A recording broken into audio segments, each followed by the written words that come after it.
Hello. Welcome to the Pritchard Pub. Another fine Thursday evening.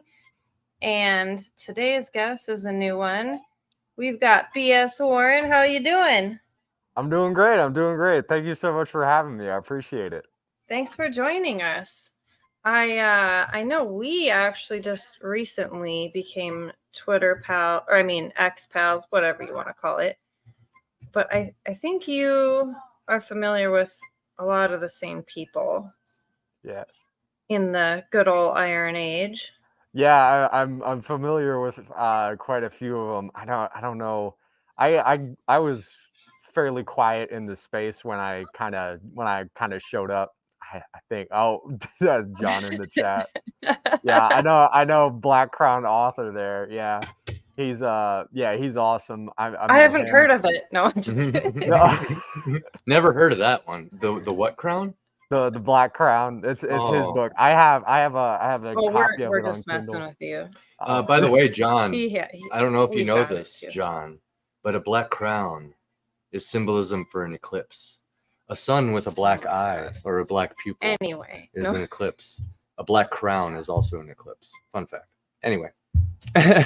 So, tell us a little bit about yourself. You got a family, you doing your own thing? I kind of do my own thing. So for everyone in the chat, I'm B.S. Warren, I'm the Blacksmith of Worlds, author of Young Monarchs, Last War of the Eight Kingdoms, and I'm also working on Fist of Terraheim. Based. Thank you for covering my stutter. I appreciate that. Hey, it was StreamYard. That I don't control that. That's StreamYard. Okay. Yeah. Fair enough. StreamYard chiming in. They think you're based. Yeah. Thank you, StreamYard. But yeah. Fist of Terraheim, a grim fantasy series that's bound for 2026 release, and then also Heavy Metal Space Quest, which is a cyberpunk space opera novel, also bound for 2026 release. Swing. Better knock that shit off tonight. Yeah. It's so irritating, man. No, it's cool. That's I ain't gonna lie. That's what the inside of my head is like sometimes. But Yeah, no, dude, it's only the same 10. So. Oh no, there's like 30 now. Oh, I was like, really? 30? Yeah, we're ready. I have to live with this, so Yeah. I'm just saying. This is my wife. Wait, hate you. Yeah. Yeah. That sure Wait, is. do you have the unacceptable one from Lemongrab? I do. Unacceptable condition. It's like the diet version. Because Yeah. because he usually just screams it. But yeah. Yeah, Oh, I was OG. I was an OG Adventure Time watcher. I stopped watching after like season 2 or 3, something like that. But I stopped right around the Marceline and bubblegum lesbian shit, I think. And that's not why, but I didn't get that far. It's a good marker. damn. It was like just weird. Yeah. You can tell when it's such a forced virtue signal, and I'm really tired of just the virtue signaling in general, and not just with like, oh, I love gay people, but I'll throw my family away over a simple conversation we could have had. It's everything. It's, mental health. We really need to care about, especially men's, but all mental health, blah, blah, blah. But then you can literally be like, I'm about to fucking kill myself. And they'd be like, oh, that sucks. Left on red. They don't give a fuck. I'm busy. Yeah. I'm too It's busy. pretty sad. Yeah. And that's not everyone, but it's pretty bad, I feel like. And they think you can't see that shit. I don't know. But how long have you been writing? Has it always been, like is this stemming from a childhood love or just getting into it as an adult? Definitely stemming from a childhood love. So I didn't start out with my ability to turn a phrase, but I did start out with a very vivid imagination when I was a kid. And then I had just endless mental stamina. And that might have just been me as a kid. So now, of course, I get home from, my day job and, I face plant into the carpet because I'm exhausted. But yeah.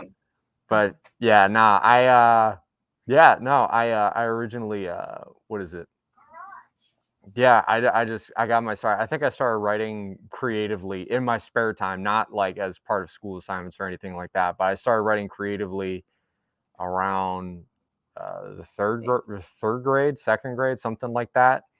And I was always into telling stories. And I think by about seventh grade, I was writing short stories that averaged about 40 pages, something like that. And then Nice. by high school, I was writing, by my sophomore year of high school, I was writing full-on novels. So none of Awesome. those novels that I wrote back then will probably see the light of day. As they Because they don't. were, those were the practice runs. Yeah. If I can touch them up, if I feel inclined to touch them up later, maybe, I don't know. But yeah, for the most part, and then freshman year of college, I'm 25 now. I graduated, what was it, back in 22. So back when I was in college, freshman year, I wrote the first draft of I have the paperback right here. Ooh, of nice. Young Monarchs, Last Word, Eight Kingdoms. This is Pages. that. This is 900. I also, it's structured. What is it? The manuscript is only about 600 to 700, but the full paperback right here is 900. Gun over cheaper. Yeah, that's nice. Yeah. Dedication. Is that that's a novel right there? Yes, this is just the Young Monarchs is a standalone novel. I've got ideas for spin-offs and sequels and prequels and all that, but I right now I'm gonna just leave it where it is so I can work on Fist of Terrorheim and all that. Yeah. So is it set within the same world? No, so most of my stuff, unless I say otherwise, is going to be set in a completely new world, new universe. I see the appeal of both for sure. Yeah, I definitely. What is it like? I have for Young Monarchs? Yeah, obviously the prequels and sequels I have ideas for. I would they would be set in the same universe, and a lot of people I know a lot of people. A lot of authors, they try to do like a continuous universe that they work inside. I just keep coming up with new ones. That's my thing. So Fist of Terrorheim is going to be it's going to be set in this cold, unforgiving tundra. Oh, Minnesota. Okay, very familiar with it. Yeah. So it's a frozen wasteland so cruel and barren that even the gods have abandoned it. Sick. And then Heavy Metal Space Quest, like I said, that's going to be like a cyberpunk space opera, kind of set in the far future. I haven't really made up my mind about that. I'll probably hint at something in the far future, something like that. But for the most part, it's going to be galaxy far, far away, kind of like that. Nice. Where do you live? I'm in Arlington. You probably just heard a chopper fly by. That was probably on its way to the Pentagon. So, one of my one of my best friends actually lives in Virginia now, so that's cool. Yeah. Oh, sweet. Yeah. I do. What is it? I met quite a few creators from Virginia. It's been crazy. Like, have you all met Hojo yet? Oh yeah. Oh, he's coming on 2 weeks from today. He'll be on. He's the one that I was waiting about today. Yeah, he's local to Virginia too. Yeah. Awesome. Yeah, my girlfriend's in Virginia Beach. Oh, okay, cool. Yeah. Yeah, I don't go down to Virginia. I don't go outside often. Yeah, same. I need to work on that. I am thinking of going to Gravelly Point this weekend, but you can totally ride on the beach. Oh yeah. That's true. Very true. Yeah. I heard some. Oh, sorry, babe. I heard somebody say the other day that they've never been more productive in their life as when they recently started writing by hand with pencil and paper. Is there something wrong with that? No, I just forgot to plug my laptop in. Okay, I didn't know if it was like having a connection issue. Yeah. Did you order that or did you make that mask? I ordered it. It's from crap. It's silver something. I would have to check my Etsy history because that's where I bought it. That's sick. But Anyway, but yeah, I got it on Etsy. The guy that made it, he's out in like Oregon or something, and I just went picking around when I started when I decided I was ready to enter the scene. Or make myself known, I guess. This was, what was it? Yeah, again, back in 2022. I ordered the mask, and then I had, I got the art modeled after it. So Nice. sick. That's so awesome. Etsy is wonderful. I have my engagement ring from my wedding sets from Etsy. Oh, very cool. Yeah. I don't know if you can really see it. I'll try to show it. Actually, I should probably just pull up a picture of it. Let's see. It has a lotus setting. Oh, yeah, you actually can see it. Oh, wow. That's really nice. Yeah, it's okay.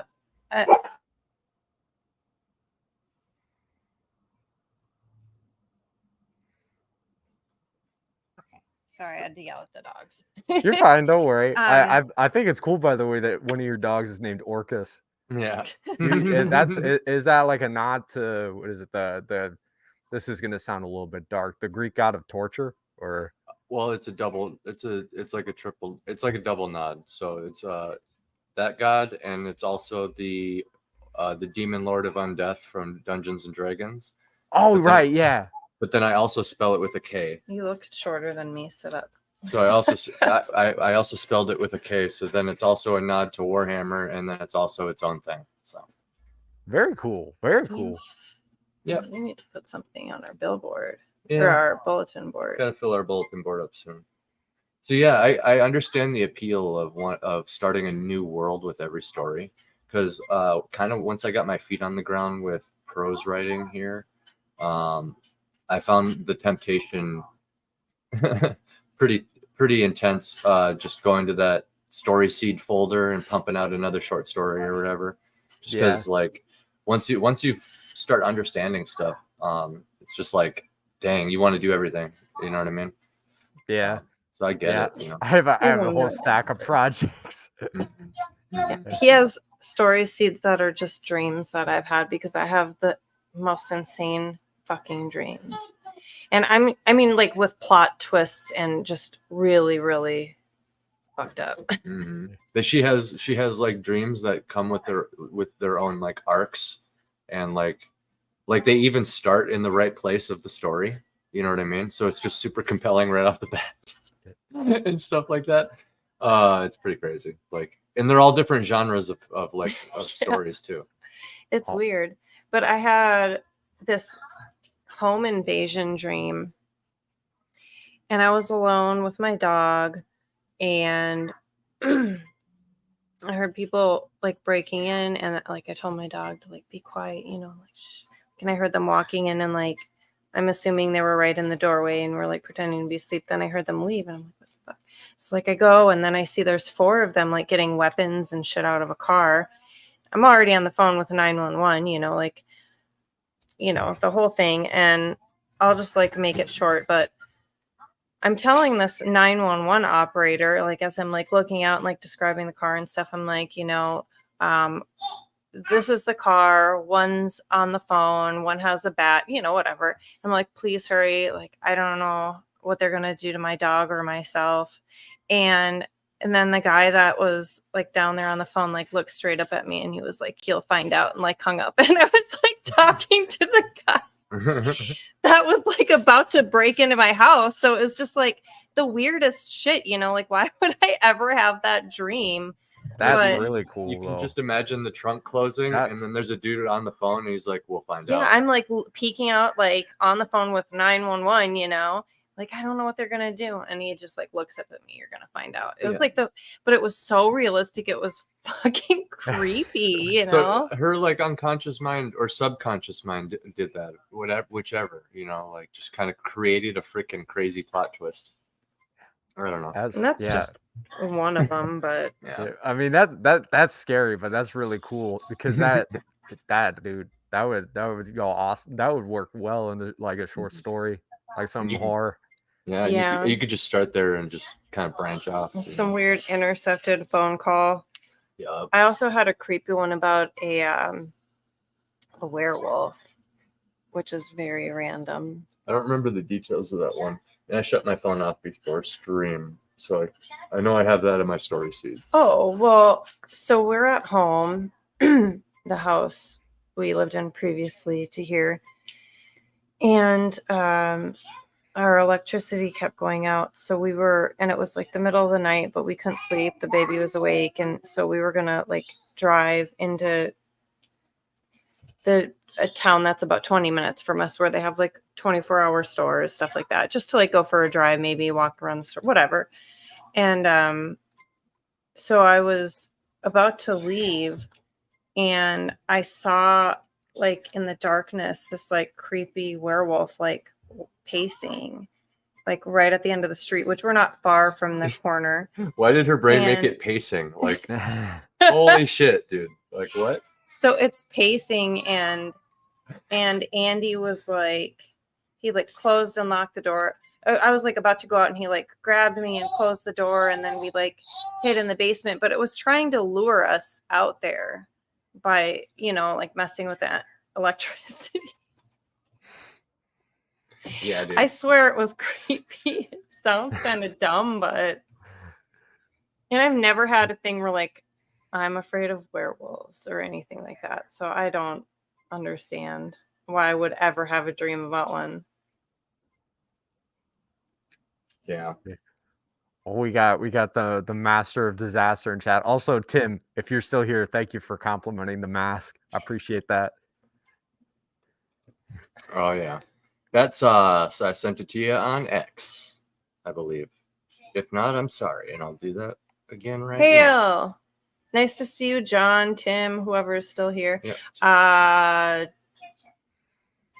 Don't remember what I was gonna say. I apologize. I have brain rot like a motherfucker right Well, now. I have your book pulled up on Amazon over here on the other computer. Do you want to give us a quick synopsis, and then I'll Hold on, switch back. and then we'll read we'll read the blurb. Switch back to so I can see the screen real fast. Oh, I didn't send it to Battsauce. Okay. Okay, dumbass. No, I'm just kidding. Look at that baby. Oh. we had the most little old man baby in the world. Hey, it's fine. He'll grow hair, right? Eventually. He eventually did. Oh, okay, good. He's 2. He's got a little bit of hair. You We made, actually you made called- a face like he's still bald, and I was like, oh, maybe. Well, he no, won't. we called him Baldy or the bald one. Oh, I remember one time Andy and I got in a fight.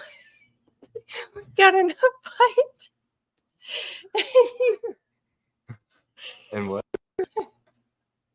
Sorry, I'm sending out links. We got into a fight and he was like, at least I don't, or he said something about like, you call your son Baldy. Call him I was Baldy. like, you do too. Yeah, and then I didn't have a comeback to that. Oh, dude, fights are hilarious when you're married sometimes. Like, not really. They are out of context. for Oh sure. man, I remember one time Beep, though. beep, Richie. We were fighting one time, and he was trying to bait me so hard to like say that I didn't like his writing. That's what she said. What the fuck up with that? Seriously, you're so fucking dumb. I'm sorry. So he's like, he said some shit to try to bait me when we were in a fight. Like I didn't like his writing, and I was like, I've never said that. You know, I like it. It's good, you know. And like he got so mad because he couldn't bait me into insulting his. Mhm. The angriest. The angriest. So You have no idea. You can be an asshole. Don't. yeah. You're very nice, but you can be just like when you were a weed dealer in Minecraft. Yeah. I bet you were a huge asshole to people. Oh yeah. I'm sure. Yeah. I mean, like when you had to be. Yeah. Anyway, we got Young Monarchs, the last war of the 8 kingdoms. Or last war. No the. Yeah. But I'm sure people in the world are aware of the last war, right? Are you gonna read the thing? Yeah. Do you want to read it? Sure. It's gonna make this as annoying as possible. For generations, the 8 kingdoms of all earth. Can you even hear that? Yeah. Okay. Yeah. For generations, the 8 kingdoms of all earth have been locked in a fragile truce. This lull in the bloodshed is upheld only by the peace summit known as the Blue Moon Council. Sick. And this year, each of the 8 sovereigns has invited their successors to sit in on the international parlay. That looks like partay on our screen. I'm not sure why. When an incident at the council results in the heirs being banned from further proceedings, they are forced to occupy themselves at the local festival instead, and after a chance encounter with another transforms into 6 nights of mushroom field debauchery. Hell yeah. They awaken to discover that their week of no consequences has dragged their world into the brink of war. The heirs agree to work together in secret to repair the ceasefire they shattered, but with their differences putting them at each other's throats, that may prove impossible. As the destination of their race against time draws ever closer, it becomes clear that the monarchs have agendas of their own in motion. That is fucking hilarious. Thank you. Oh, it's Oh, there. Oh, ooh. wait. Oh, He's he going. was there. This then is he was Naked gone. Man. There and back again. Why am I continuously just blown away at the awesome shit that indies come out with? Oh, thank you. I appreciate That it. I'm that dude. Yeah. That's me. The every fucking Bjorn. day. Yeah, he's awesome. So the cast, if you go around in a circle, the purple guy in the middle is The purple Prince- guy's Andy. Yeah. Who's that? I was That's- about to say he's gay, but go Yeah. ahead. Who invited you? A very What is this, base, a Iron very Seas? based, and pretty much, man. I was gonna, Well, it was supposed to be a show about a lot of BS today.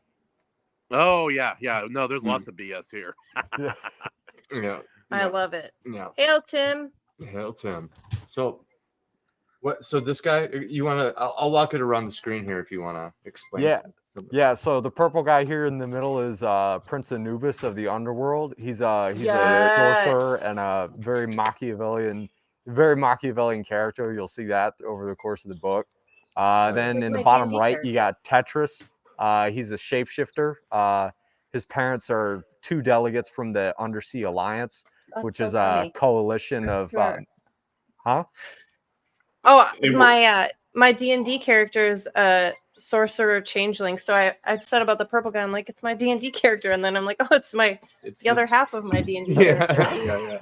Yeah. Hey, Warren, for some of the simpletons there, was Machiavellian mean?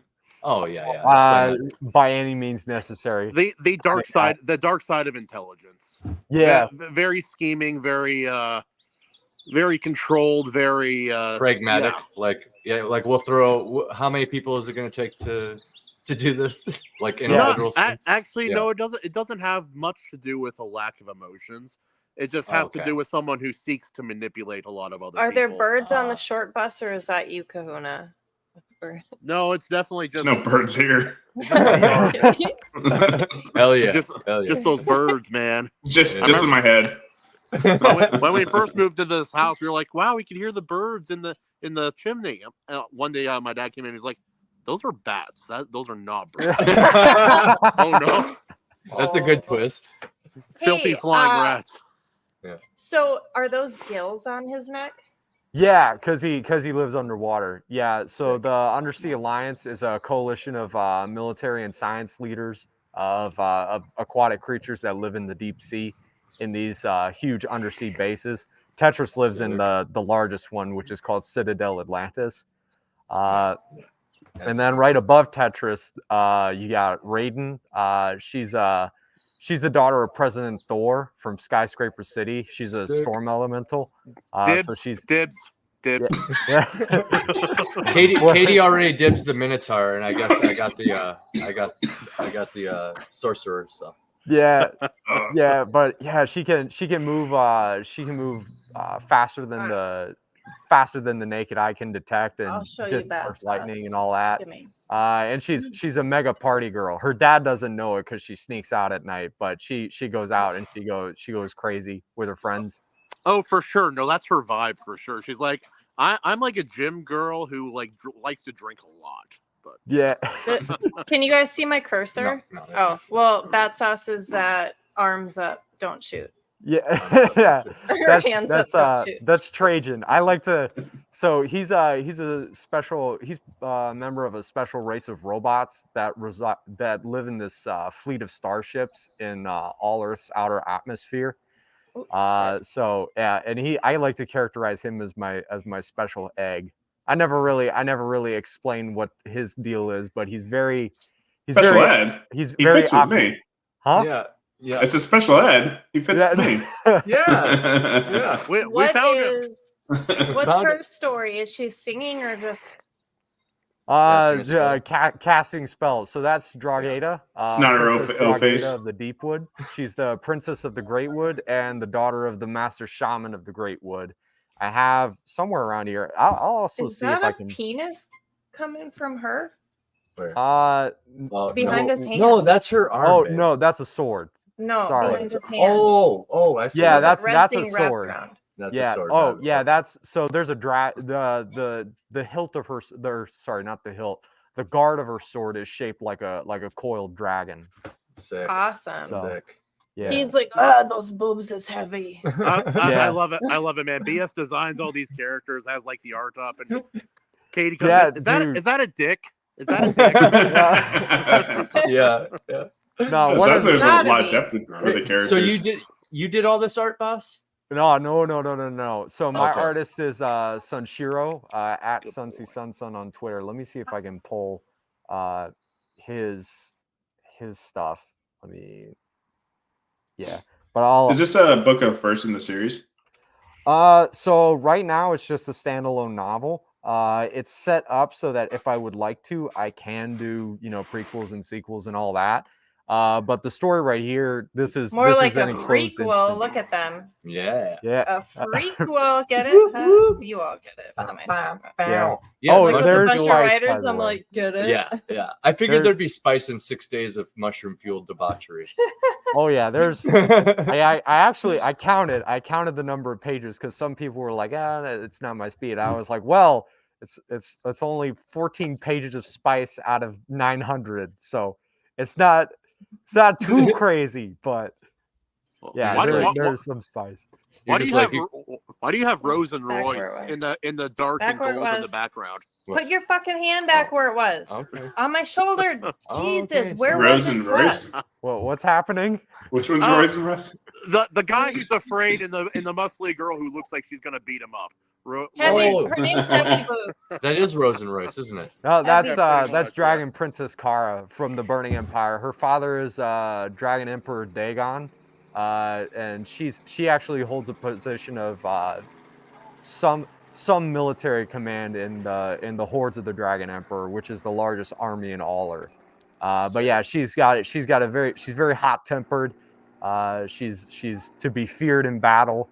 But she struggles to control her vices. So It looks like it, yeah. yeah, I'm not gonna lie, she's a little bit of a nymphomaniac. Yeah. As you do. I don't believe that. She looks pretty modest. Yeah.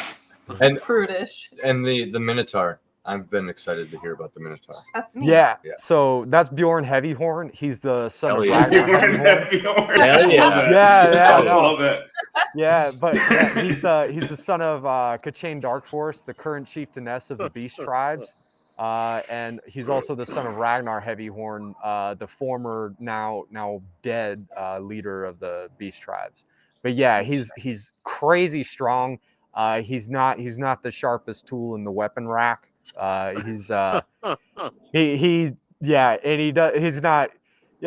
you read the book, he's not super eloquent, but even though I love all my children, he has a fantastic character arc. You'll definitely enjoy that. You'll definitely enjoy watching him grow. But yes, when he comes out, he's like, frankly, I have the largest horns you've ever seen. They're the heaviest.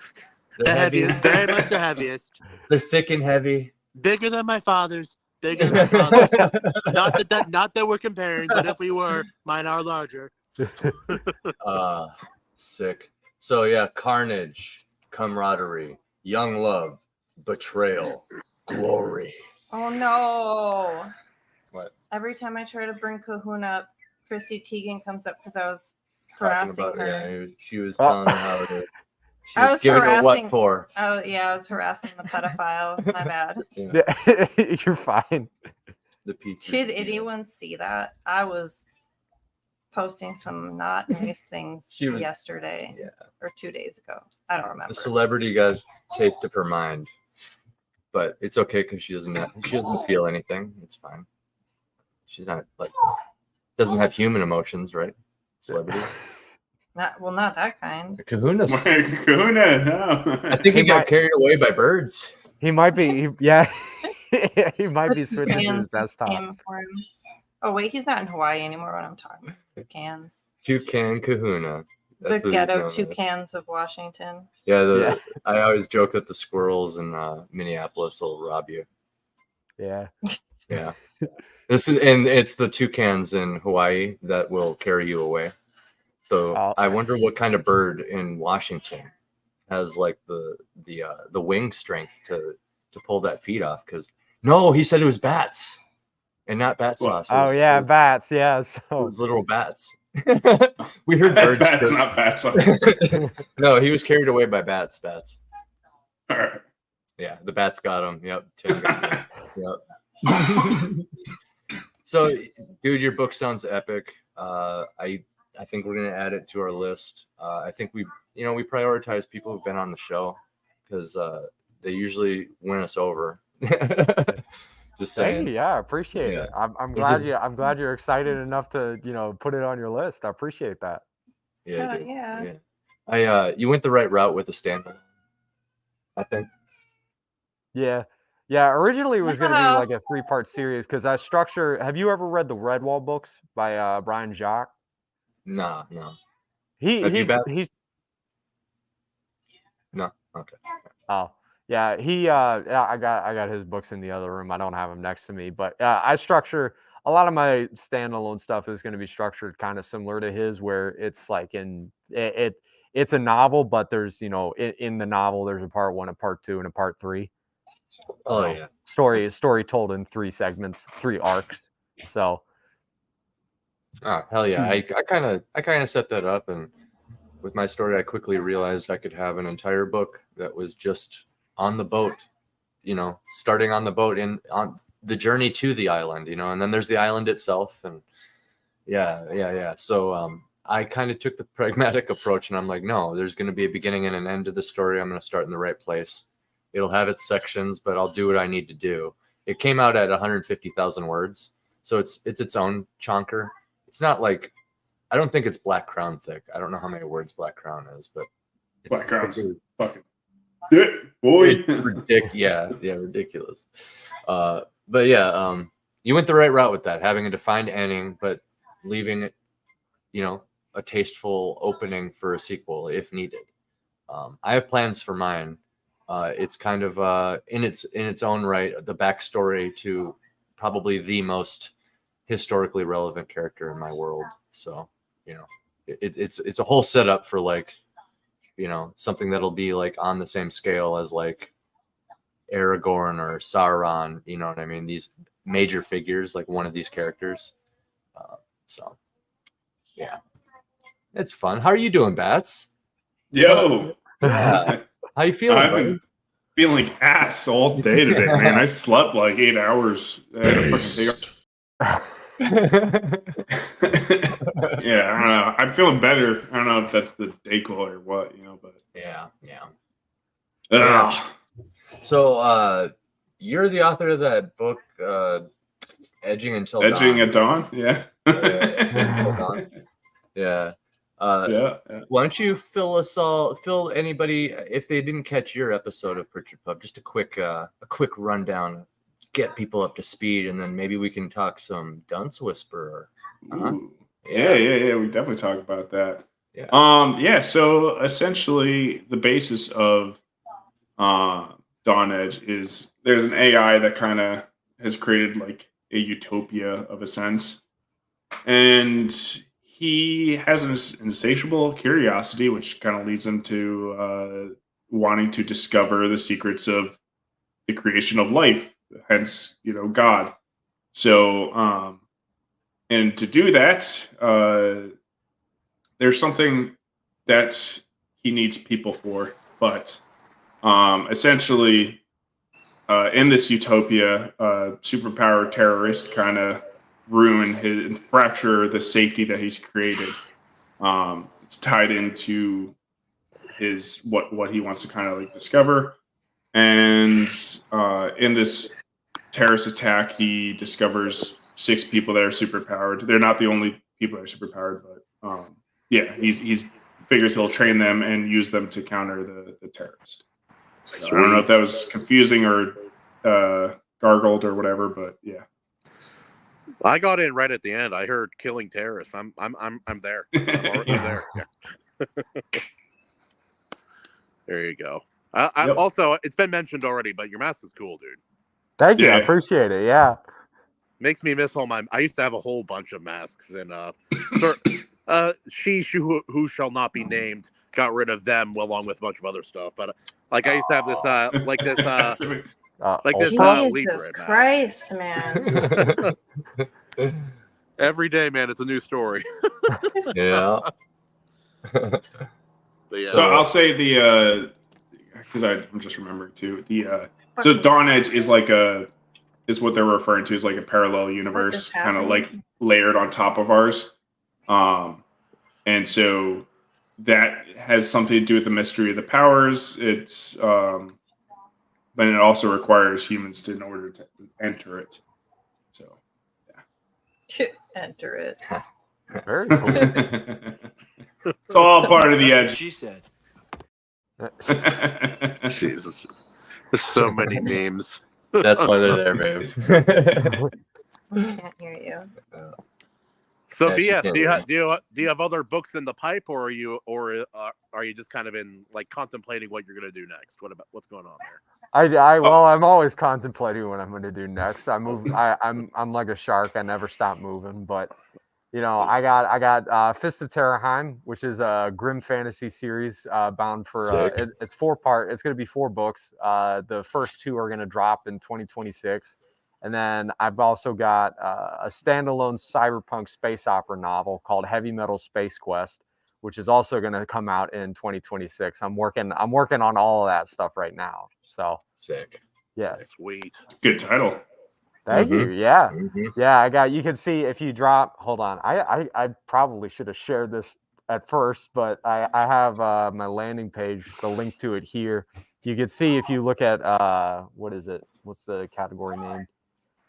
Future releases. If you look at the future releases tab, you can see the teaser art for Heavy Metal Space Quest and Fist of Terraheim. So sweet. Yeah. What's that under? I can pull it up. Yeah, so it's bswern.card.co. I posted it in the private chat. Also, I linked my cover artist, Sunshiro. I linked his Twitter as well. So yeah, he's awesome. He does a lot of really, really buff women. So I saw what is it? What was the one? I found him. I'm not gonna lie to you. I watch a lot of VTubers. I was gonna say I've seen that kind of style before. Yeah. And I found Sunshiro. He did some fan art of Talatora, a tiger VTuber that I watch, and I just was like, okay, I need a cover artist. Well, where are all the artists I know? Well, they're in the fan art channel of the VTuber Discord servers I'm in, and I went scrolling and I found him and I reached out. And it was crazy, dude. It was like secured, like by God himself. Because I reached out. I was like, hey, I want to commission you a few times to see if you can, catch the feel of my characters. And he was like, oh yeah. There we go. Yeah. Yeah, that's the teaser for Fist of Terrorheim right there. That's the main character right there. Lucas of the Reaper clan. He's a barbarian hunter who will be called upon to save his home from a demonic invasion led by a vengeful immortal. Jesus. Yeah. Art. Yeah. That's fucking awesome. Who did the art? This artist, I am a horrible boss because now I can't remember. Hold on, let me check my email. Because I know it's under Gmail, or no, it's under Skeb, I think, because I paid them through Skeb. Don't tell Skeb because Skeb doesn't like their work. Skeb is picky about certain Okay, things. it was in Minecraft. Yeah. In Minecraft. Yeah, I paid Skeb him in through Minecraft. Skeb in Minecraft. Yeah. I based on what I've been learning about doing my own art over here, I can kind of see some things in this art. Like I like it. You can see the glow there. You got the smoke in the eyes effect, which I mean, Dude, I want a dark blue. It's sword real like cool. that. It's real like a cool. sword all the way. dagger. Yeah. It's like a between a sword and a dagger, and it's dark blue. He Awesome. he added an extra layer in front of everything of snow and then blurred it. And then he has the nice abstract background, which I'm a huge fan of. That's what all my backgrounds turned into, was just abstract, splatters and scratches and like, crazy shit happening. So Yeah. that you can't really, just colors really, but it just looks so good. It just looks so good. Last night we were drawing and painting. It was fun. Oh, there we go. Yeah. Manji, that's the artist name that did. Manji. Manji. Let me see if I can. I'll rummage for a Twitter link for them as well. Yeah, But toss it in the chat. Yeah, but and then the artist that did this is Milo EQ. I originally, I reached out to an artist called Macaron, but Macaron was she was unfortunately, I guess she was unavailable. But Milo was available and she did a fantastic job. The character you see here, this is Jenna Sawyer. She's a young woman who, after many years of listening to her grandfather's stories of his adventures across the galaxy as a legendary gunslinger, she has received her dad's blessing to go out and embark on her own intergalactic gunslinger's journey. And she'll meet all kinds of people. She'll meet a time traveler. She'll meet the tyrant prince of the Far Elven Empire. Sick. I have to say Empire, not Imperium, because I think Imperium is taken. Elven Imperium is taken. Yeah, Imperium is a little the sketchy. Imperium of Man. Yeah. The Imperial Order, yes. Right. What I was going to say about this image, what strikes me about it is your artist gave the Earth this concave shape here, which actually it makes the sky circular, which implies that space is the world in this story. So like in a convoluted way, space is the setting, just to summarize it, or the world, right? Because space is the thing that's round like the Earth. You can almost see it as its own planet if you kind of just like ignore the landscape. It almost looks like a space planet.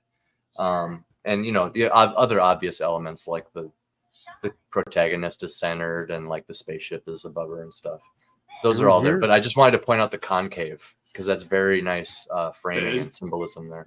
Dude, you're crazy with being able to pick apart the image. Most of what I do, I just work off of intuition. So I can't always explain, why something clicks with me like this. He's married to a tarot reader. Yeah. Yeah. No, we both like symbolism a lot because it's awesome. Like with this, I mean, I did tell Milo, I was like, hey, I'm looking for something that can convey like, I literally said this. I said, I want something that can convey the vastness of space and how it's full of adventure. And Milo was like, okay, cool. Sick. So. Well, it's also she's looking up at her future. It's the yes. dream. And that's the heavy metal. That's the ship that she's gonna be jumping on during the book. I don't want to give too much away, but it's gonna be an awesome time. She'll also meet a mad cultist, a freedom fighter, and the greatest assassin in the universe. So Fun. And then they will all join a band and go to the intergalactic battle of the bands, and they will win in band. Be metal. Yeah. Actually, no, that space image, it kind of reminded me of the like the childhood trailers from Halo 3, where it showed Master Chief and a friend of his like looking up at the stars. Oh yeah. Yes. I think Halo 3 had some of the best video game like marketing of all time, period. And I love when people like do things that remind me of it. Same. That captured a whole generation, didn't it? Oh yeah, Didn't it? For sure. Oh, then Halo they 3 commercials. destroyed it. Just Oh, Halo yeah. in general. Next fucking level, man. Yeah. The marketing for that. Yeah. Oh, like that they had like the war veteran from the war that's taking place in the game you're going to be playing, talking about the war. I'm like, how are they doing this, man? How do they keep getting away with it? It's too good, man. Too good. Agreed. So, Battsauce. What Yes, gave sir. you, I can break down all kinds of symbolism with this too, buddy. Worst case yeah. of pink eye I've ever for it. seen. Well, it's pretty heavy-handed, which is never a bad thing with symbolism. I love it. Yeah. I love it. But like, you got America bleeding. You got the red all-seeing eye. All-seeing for obvious reasons, self-evident reasons. Oh, our son said, "I love you" to Mama. Oh, You got South America bleeding too. So really, it's more like the world is bleeding. He wanted The me to go entire over world. there, and he kept kissing me. But before he was kissing me, he was going like this, you guys. He was like clenching his teeth like a psycho. The dog or the baby? The baby. So yeah, I mean George runs the whole world, but the everybody's centralized in a mega city that's essentially North America. So that's why the eye is there, but he controls the whole world. Oh yeah. There's other things with eyes too, which is Well, kind of eye is like the most heavily used thing for symbolism. So Yeah. throughout the book, you'll see the spaces to break up time or whatever. I used the symbol that George kind of has as like his nation symbol, which is a ring with 8 eyes around it, and then 2 circles in between. I described it as looking at it as like another eye in the center, kind of like a 9th eye. But if you could, I need AC for this. If you could kind of break down the symbolism of what 3 circles would mean. Why 8 eyes? There's 8 virtues. Okay. Yeah. And So eyes can be stand-ins for gateways as well. So 8 virtues. Virtues are a positive thing. 8 gateways. You can keep going. But the symbolism of 3 rings, 3 rings interlocking. There's obvious things like joining together, the surface level things. But the number 3 is the simplest shape in the universe and also the strongest shape in the universe. That's why pyramids withstand, the test of time and stuff. Basically, everything breaks down to 3 from pi, 3.14, and so on and so forth. The golden ratio, rule of thirds, so on and so forth. You're getting to it. So one of the big influences on this was Inferno, Purgatorio, and Paradiso, Dante's Divine Comedy. So when Dante describes seeing God, he describes God as 3 rings. Oh, and so that's kind of what I took. I don't know that. You should go more into that because I'd be interested to learn about it. I mean, that's mostly it, right? I think like one ring's like a ring of fire or something like that, but so it's like the Holy Trinity, right? Yeah. Well, symbolizing the Father, the Son, and the Holy Spirit. Yeah. Sick. Interlocking because they're the same thing. Yeah. Okay, that makes sense. That makes a lot of sense. And George, right? The this AI is he's the god, right? He's trying to be Essentially, yeah. Or the And Antichrist. he's obviously called George because of Curious George, and for no other Yeah. That's That's the most obvious comparison. Obviously, deeply inspired by that children's series. Well, I like it too because it's like that's how I came up with the name real quick. I was like, Curious George, and like some scientist nerds would do that too, right? And and then, but my wife and and some other people go, was like, oh, is it because like George Orwell, 1984? I'm like, oh yeah, now sure, yeah. Now There's actually like a lot of Georges it could be that I'm like, yeah, that all works. I'm like, yeah, George is a really good pick. Like it's just the monkey, but King George. You're like, nope, the cartoon monkey. That's it. No. George Washington? No. Absolutely not. Absolutely not. George Washington Carver. Yeah. So I like again, this is like really early in my writing, and I'm like, I don't know why. Like I thought like every character. It's because I just got done reading freaking some of the Song of Ice and Fire books, and I'm like, oh man, yeah. I got to come up with like a last name and all this like backstory for all these different characters. I'm like, I can't. No. Yeah, I know, but this is what I'm thinking. I'm like, I can't do all that. So I put in the lore that like in the future, like they kind of just gave up on last names. So there's no last names. Sick, dude. It's like they are lazy, I am lazy, therefore they are lazy, therefore easier to write, easier to learn. And it actually enhances the world a little bit. Yeah. Well, I tied it in because I was like, oh yeah, like there's this because there's some half cyborg people essentially. You and non-humans and not in my non-humans. world. Well, not half cyborg, Not on my watch. cyborg, right? So and I have one that's like that has a last name, and it's like, whoa, he's old. He still has a last name. Yeah. Oh, that's sick. He still collects Social Security. The guy's ancient, bro. That shit ran out years ago. But yeah, guys, on my end, actually, Kahuna, no. What have you been up to? Kahuna, who the F are you? Where did you come from? What? What? The Grand Mountains of Hawaii.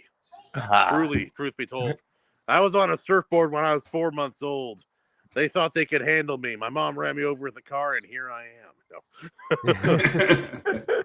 No. True story. I'll tell it later.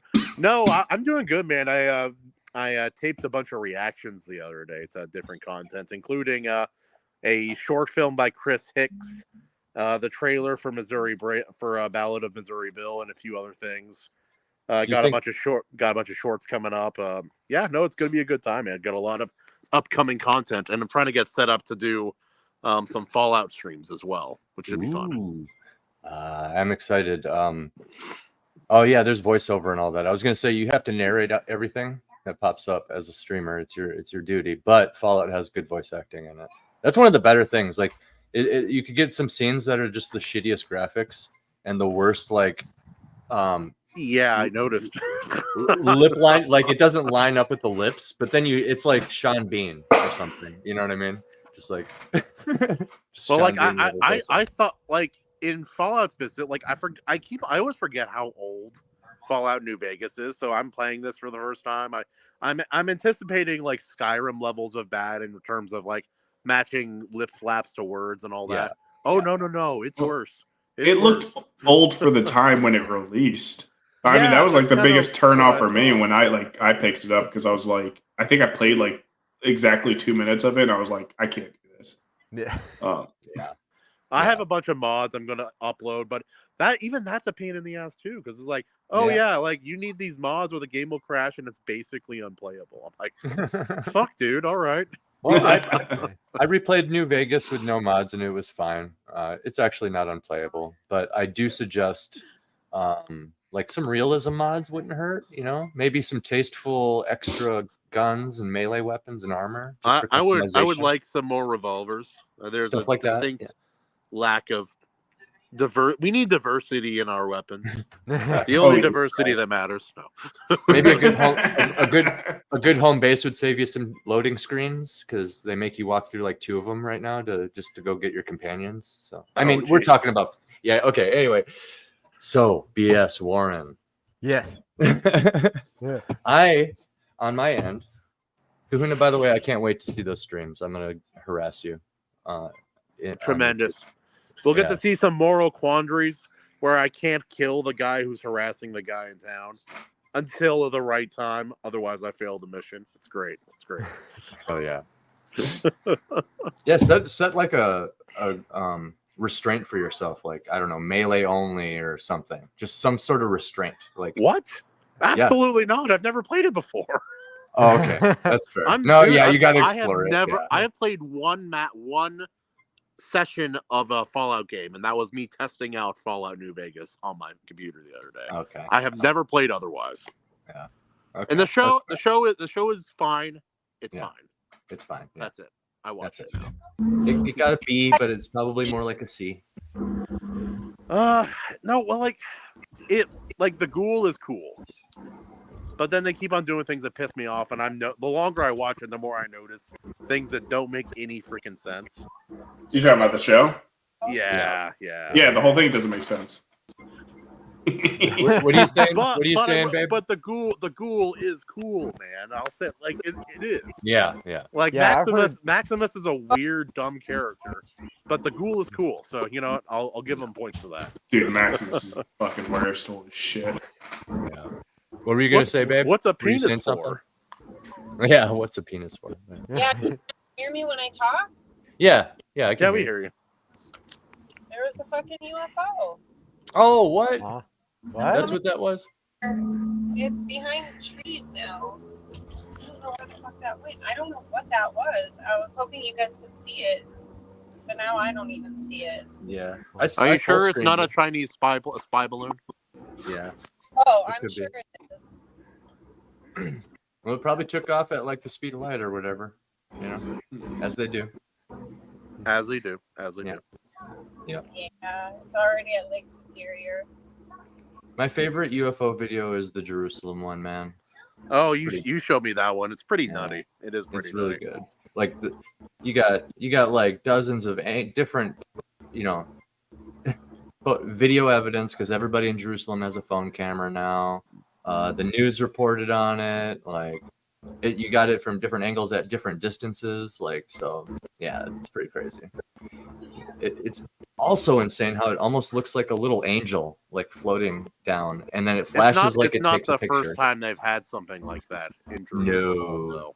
Yeah, you Yeah. can almost imagine multiple times in the past people just hanging out, and then that happens, and it's like all their faith is affirmed, instantly. Oh yeah. Yeah. I keep on thinking about like the movie Paul with Seth Rogen. That's a movie where Seth Rogen is not intolerable because it's basically just him as an alien. I'm imagining that guy up there just like, dude, let's fuck with him. Yeah, exactly. The stoner laugh. Yeah. Oh my goodness. Yeah, you make me want to watch that again. I haven't seen that in a while. It is a funny movie. But it's not like when I think of the best comedies, it's not the one I think of. But I'm like, if it's like 11 o'clock on Halloween and you've watched like 3 other movies, like this is perfect. This is perfect. Right. Baby, do you want Subway? Sure. If you're only gonna get half, I'll have the other half. Okay, I'm just really hungry, so and I don't Yeah. want to be. Wait, Katie, you're hungry and you want Subway? Yeah. Oh, okay, it's fine. There's no accounting for taste, Katie. Sorry. The other option is McDonald's. Oh, Yeah. there's a little accounting for taste. No. There's a little accounting. There's a little accounting. Also, but like that, those ones are like the lines take forever to drive Yeah. through. Yep, I grabbed food on the way home today at the restaurant. So it's always weird eating at a restaurant by yourself, but I've gotten used to it as I've gotten older. And what was it? Oh yeah. They got me my food and they forgot about me. They didn't check in for like 45 minutes. Like, all right, well, probably not tipping for that. That was a little frustrating. Dude, I'm the opposite. I can't stand when the waiter like just keeps coming back and back and back, and he's like, "How you doing? How you doing? How you doing?" And I'm just like, Jesus Trying Christ. to eat. I'm like, come, dude. My status has not changed in the past 3 minutes. Well, that's Yeah, the thing, dude. man. I'm a fast eater. I'm a fast drinker. Mine probably has changed in the past 3 years. That's true. Damn. Cold hard facts. I'm like, I could have been an alcoholic tonight, and you've prevented. You have stand back. What the fuck is this? My Really, liver though, you is guys? completely fine because of you. No. Not that. Look at footlong cookie, footlong pretzel, footlong churro. A lot of footlongs going around there. I heard that's Yo, what the you're pretzel's looking at. disappointing. Footlong stack of Yeah. money. Yeah. Hold Footlong stack of money. Let's go. on. Right. Let's go. Oh. AC, did I show you that anime video with the edited in Subway sandwich the other day? Or no, did you miss that? No, you didn't. You should I cannot show that on stream. Maybe later. Okay. Yeah. Post it in our private chat. I was gonna say it's so bad. BS Warren, that mask, you just said you got that off Etsy, right? Is that like that's not like from anything, right? Like that's a cool no, it's design. not from the TV show or anything like that. Nah, it was just one of the designs the guy had available, so I just picked it up. Can I see it from the side? Real Yeah, quick? sure. Oh, okay. Yep, perfect. Okay. Yeah, so it's kind of like reminds me of that dude from Mortal Kombat with the hooks. Forget his name. Cabal. Cabal, yeah. It's a Cabal Yeah, mask. It's like part Cabal, part plague mask, part gas mask. It has the DNA of a lot of different mask designs. Yes. Yeah, And I was gonna say, Battsauce and Kahuna, take note of that style there because that's that could be useful in the future. Just saying. Yeah. Yeah. What? My Grinch mask isn't inspiring? No. Oh, it is. But Yeah. what I've been up to, and bear with me, it's a work in progress, is this. Nah, just kidding. Sorry. You're looking at the veggies. Well, Yeah. I said my character in Dunce Whisperer would be wearing like a welder's like mask, so it kind of would look like that. Oh, really? Okay, I could go with that. Dude. I've seen a welder's mask be the inspiration of a lot of mech designs as well. Ooh. Like I'm kind of thinking, like I know it's also diver, but like something about some of the BioShock like Big Daddies always reminded me of a welder so a little sick. bit. Oh So yeah. I was Oh, he gonna like say- I'm worried they're gonna try to do a bad TV show about that next. I'm like, They leave will. it alone. no, it's on Netflix. It's approved for Netflix. It's in Oh development no! right now. Yep, I saw it already. Yeah. Millie Welders? Bobby Brown is the Big Daddy. No. Oh no! wait, what are we talking about? BioShock, the TV show. on Oh, Netflix. Unless that was fake news, it could have been fake. I said to myself, "This looked kind of fake." But- Like the fake news is becoming very like people are so absurd with what they're making right now. Yeah. Fake news isn't that different from real news, so it's so hard. It's getting harder to tell what's real and not in regards to Yeah. like internet, like TV news and such. It is very frustrating to see the big names with all the money and resources just abusing their power, but by like Look, not even putting that's- news up. You know, that's why that's why the YouTubers are around to bitch Yeah. and complain about this stuff. It's like a necessity to kind of like counterbalance the bullshit that's going on against these superpowers with all this money. bruh. I mean, I'm getting like butthurt over on like the Twitter sides and stuff of like oh, people that's why you're butthurt. complaining about the complaining, Yeah, and it's just like the cycle of like complaining. I don't know. It's just Yep. ugh. At least look, the initial- we all gonna pretend like we don't love complaining. I'm sorry. I like doing it occasionally for comedy's sake.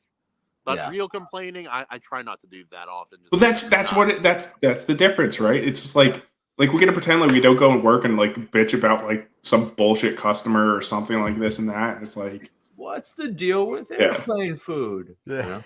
You know what really grinds my gears? Yeah, exactly. Yeah, exactly. But yeah, that will be interesting. BioShock. But yeah, those initial YouTubers are needed to bitch and complain because exactly what you said. Somebody's got to say it, and others got to be aware of like the bullshit. You know. Oh yeah. I've just. And it seems like we've started another cycle recently of people going at each other's throats on Twitter again. I felt like it died down for a little bit, and now it's like, and we're back. Yeah. Today, let me tell you who to bitch back. Yeah. Yeah. Not what is it? I don't know. I don't know how to describe it. Some of it's envy. Some of it's it's a mix of things. And I see a lot of it's just like childhood playground bullshit, though. Yeah. It is. It really is. And I mean, I've seen what is it? I've seen a couple people be like, "Ah, man, why can't we all just get along?" Yeah, dude. To an extent, I mean, not everybody should get along because not everybody adheres to the same standard of good character. Yep. Not everyone is gonna, not everyone's going to treat fans well, and I mean that sucks, but yeah. Shout outs to Johnny Craig. You're the real OG heroin addict, taking advantage of your fans. Wait, what? Yeah. I haven't heard that name. He's like, I'm there, and you're like heroin addict taking care of it. Whoa, wait a second. Taking advantage of your fans, brother.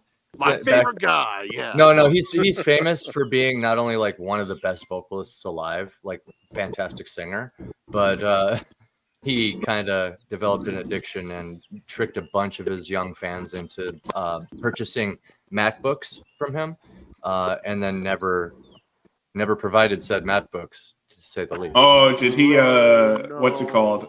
Michael Scott them? Oh yeah. Scott's yeah.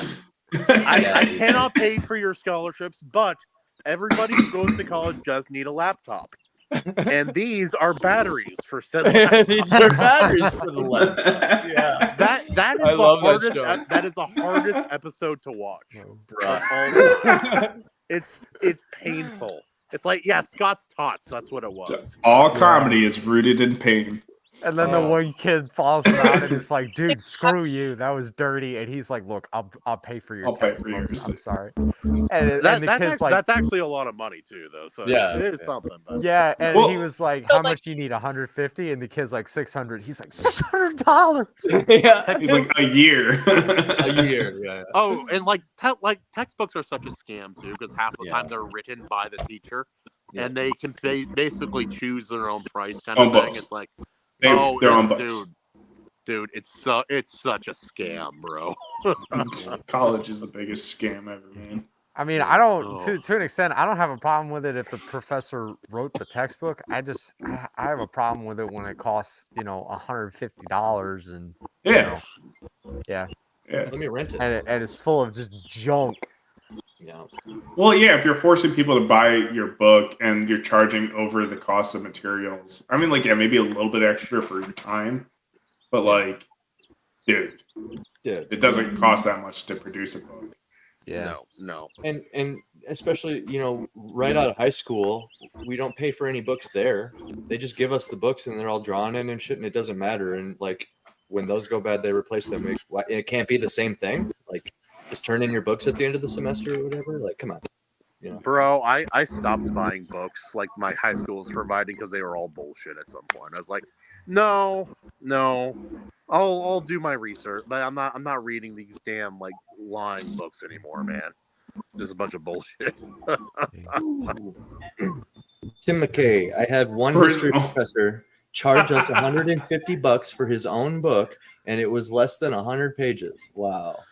For those keeping track, that's more than $1 a page. Yeah.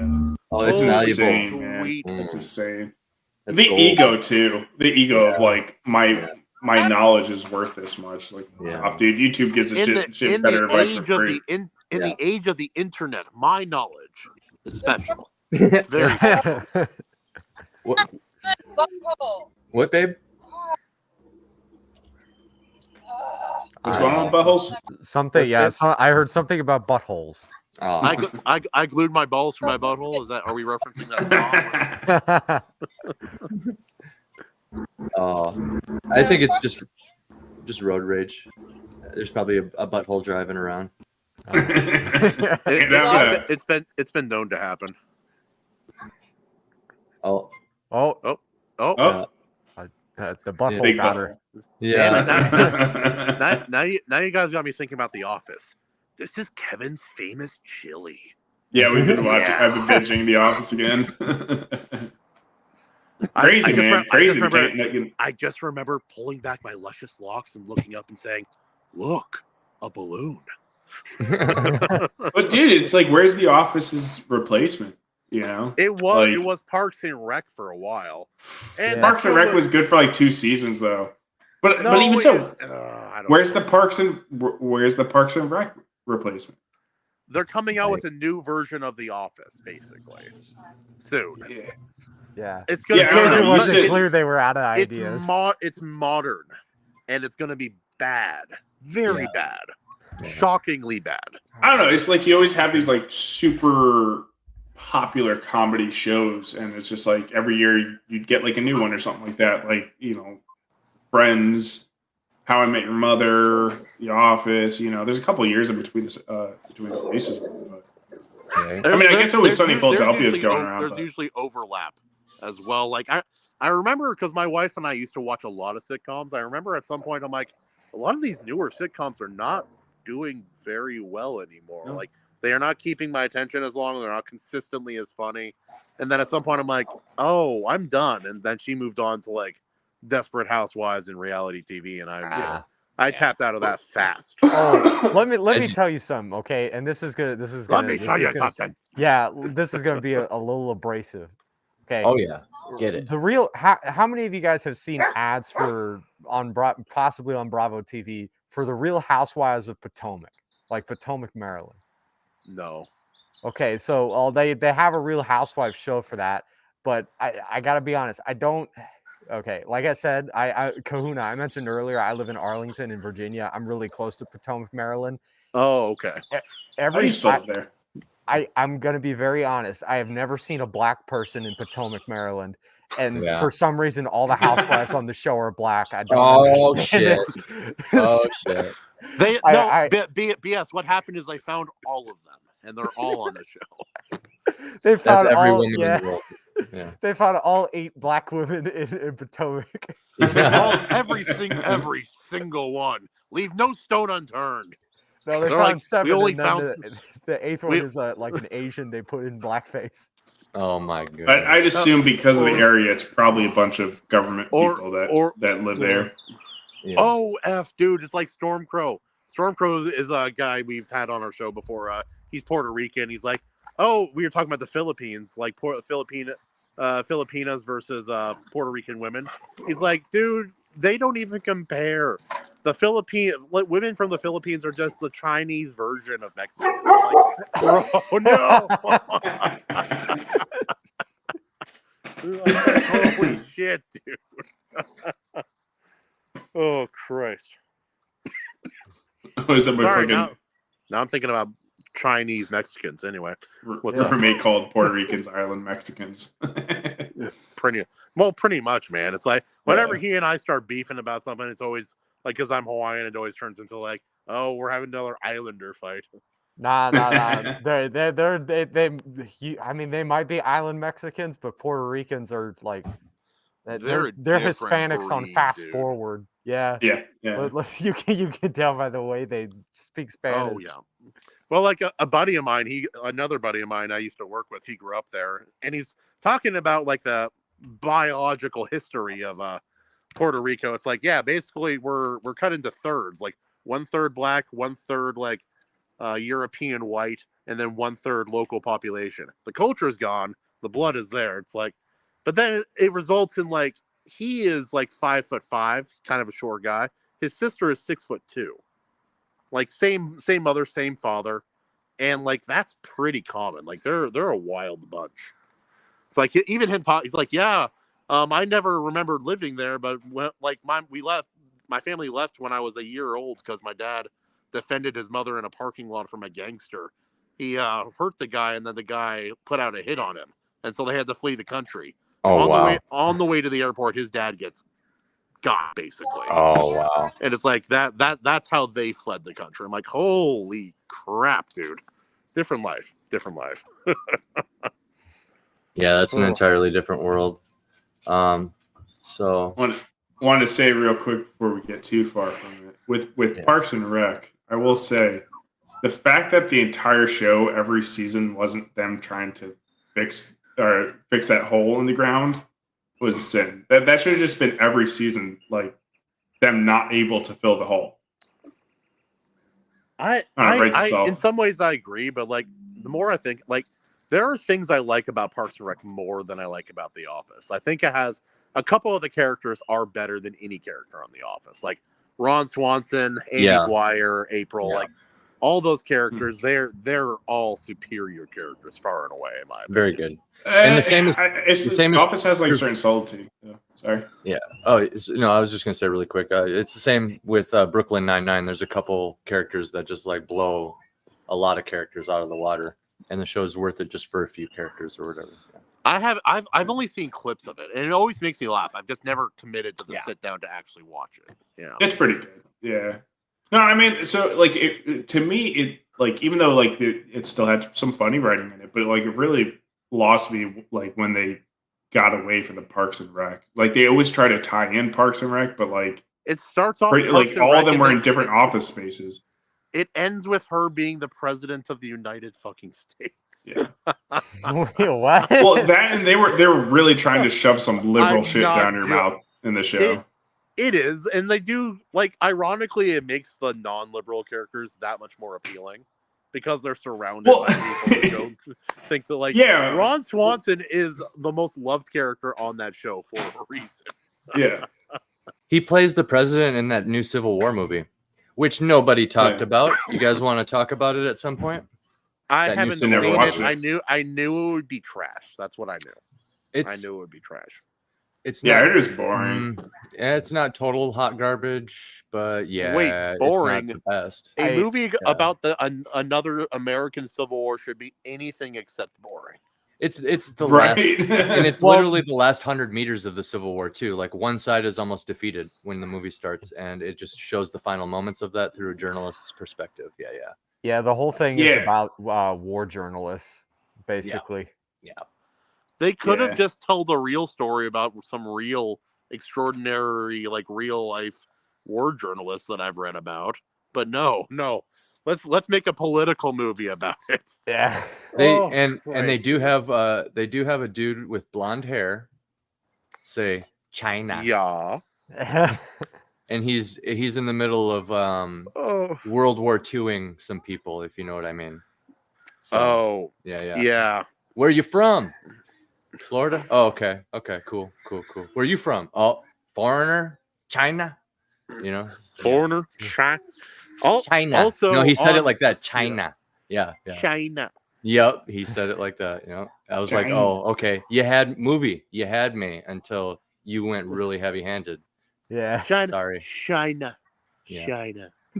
He almost says it like erotically. I don't even know how he does it. It's remarkable. Yeah. The Acolyte also came out earlier this week. Oh, yeah, I got stuff to say. Yeah, bro. Wait, no, you're gonna be complaining about Star Wars. I'm not complaining about Star Wars. Oh God, I'm no, not complaining he's about gonna Star Wars. complain. No. Hear me out. I was talking to somebody on Twitter. All I said was like, I'm not going to see it. And so this guy comes on, he leaves like this 3.5-page freaking like comment. Yeah. Talking about how it's like, you're just one of those people who's judging something without giving it a chance. Just, like, wait, don't be a mouthpiece for other people. Wait till the show's out, watch it, then give your own opinion. I'm like, so they haven't earned another chance. No. There's no chance for Star Wars right now. Yeah. And everything that we've been complaining about, they have been bragging about behind the scenes of this show. And when you take all the what is now known garbage narrative aside, and just look at some pragmatic choices, like all they're doing is harping on about sexuality in the interviews. That one actor doesn't even know who blew up the Death Star. He said Anakin blew up the Death Star, so they don't even know what they're acting for. one of the characters in the show, I think one of the major characters, I haven't seen the show, but is the wife of the showrunner. So there's all the merit in the world, right? Like that actor was clearly cast based on merit, you know. I like the Clint Eastwood version of nepotism. His son begs to be in a movie with him at some point. He's like, "Fine, you can be in Gran Torino. I'm gonna call you a fag. I'm gonna call you a faggot on screen."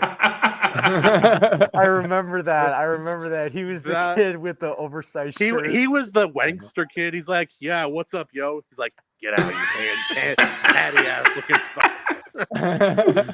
Oh, that's dude, great. It's so fucking funny, dude. I love that. No, it is interesting.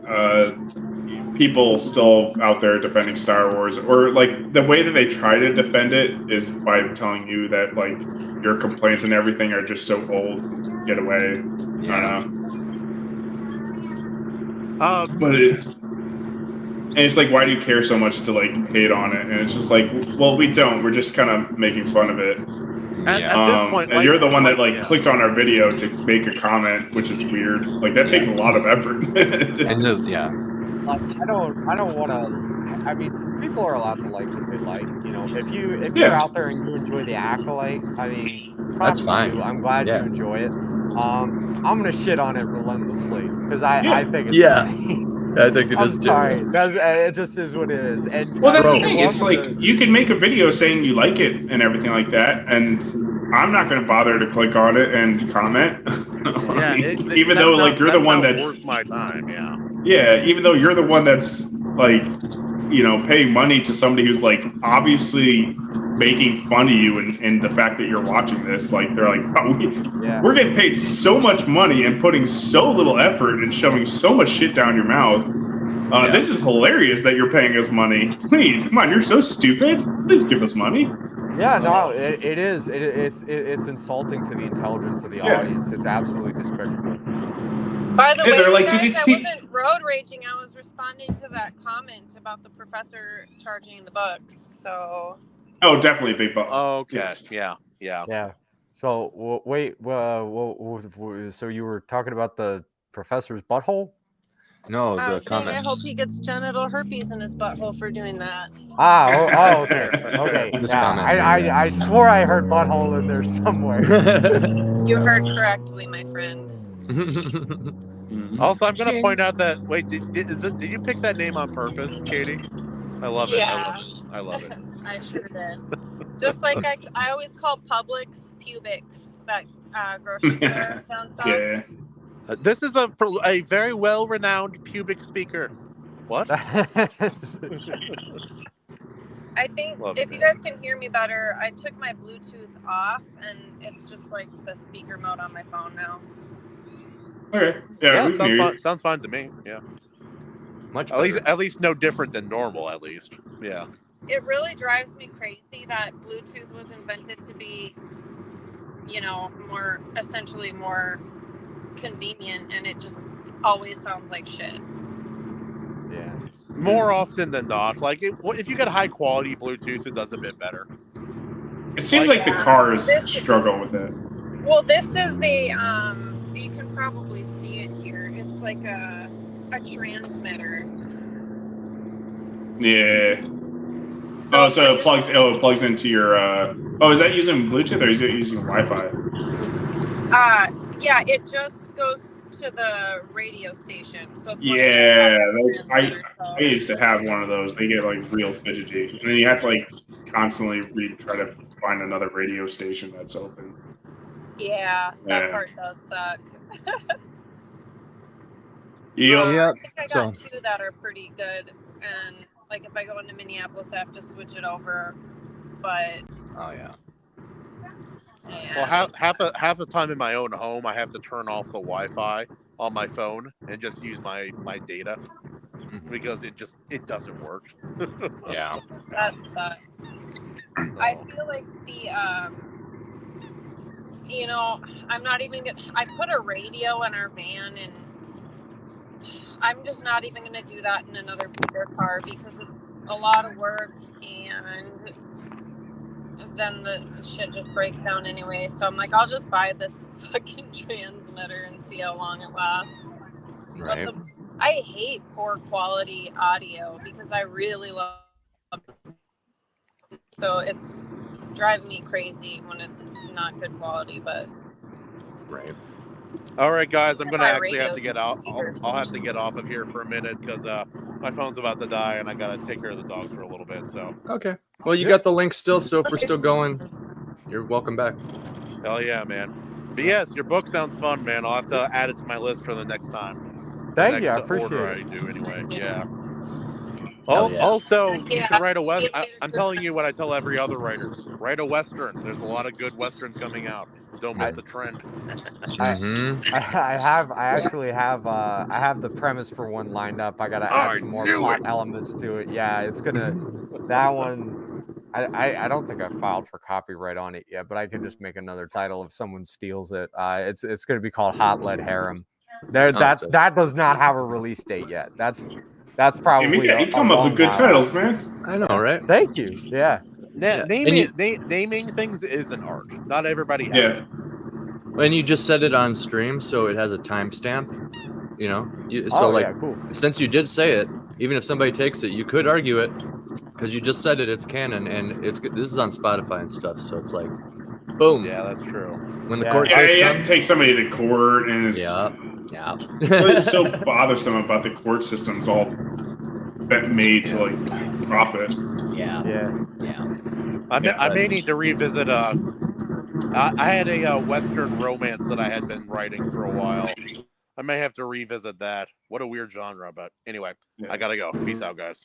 See, Spicy. romance actually does pretty well nowadays. It's kind of crazy, especially like fantasy romance and stuff. Oh, that'll always be Did profitable. he just dip after saying that? Huh? Yeah. He's gotta go take care of his dog. And then he dips. Yeah. Nobody's Yeah, like, suppose- look at this romance I gotta get back to. Making love yonder in the hay. Yeah. Bar. Yeah, I was gonna say romance is the only genre that like really dominates Kindle Unlimited. It's just a bunch of like wine moms that are reading romance on book Netflix. That's There's what it a is. ton It's book Netflix. Yeah, there's a ton of like historical ones too. Like I'm not gonna lie because I bought a couple. Like the Paris Dressmaker. A lot of them are set in like World War II and stuff. Like during the Nazi invasions of like Italy, or not Italy. What was it? During the Holocaust when that was happening, like when the Jews were getting rounded up and stuff. Poland? Yes. Germany, Poland, France. Huh? What? Oh yeah. Germany, Poland, France. Yeah. All those. Yeah. And then what was it? There was one. There's one I actually have the audio book for. I would have to look. I can't pull up my Amazon because that has my real name on it. But I've done that like 8 times on my own streams. By the way, I'll pull up my Amazon to just pick through it and just show people what I've got on my wish list or show people what I've been like slavering over. Like and excited to buy, and then I'm like, oh crap, that's my name up in the top right. I don't know if I believe that it's a bunch of wine moms reading that, because aren't those the people that have sex with their husband once every month or two? Yeah, that's true. So I find it hard to believe they're like so into smut. You think it's old ladies? I don't know. It's an overcorrection. They gotta get the gratification from somewhere. It's like what was it? It's like what was it? There was some kind of Jordan Peterson kind of touched on this. There was some kind of feminist thing back like right before 50 Shades of Grey released, and then 50 Shades of Grey released, and then that like blew up in popularity because people had just these glorified rape. That one. Yeah, I can't lie. Yeah, I can't lie. Yeah, I can't I can't. I argue mean, with yeah, that. Yeah. It's- well, I don't know anything about 50 Shades of Grey, but that shit is I mean, the romance community is massive, and it's just like probably a lot of the people you work with that are women are probably into it. You wouldn't even know. Yeah. Oh yeah, dude. There's I try not to talk about my day job too much, but there's one girl at my day job. She's like a secretary or something. I know she reads like she reads like the I'm not like the extra nasty stuff, but she definitely reads some of the saucier romance. What kind of business are you in? Software. I'm in the federal contracting space during the day. Yeah. See, there we go. Dunce Whisper, it's coming out, is essentially an IT fantasy novel. Oh, very So cool. that's Do you have a link for it? it's not out yet. I'm waiting for a cover.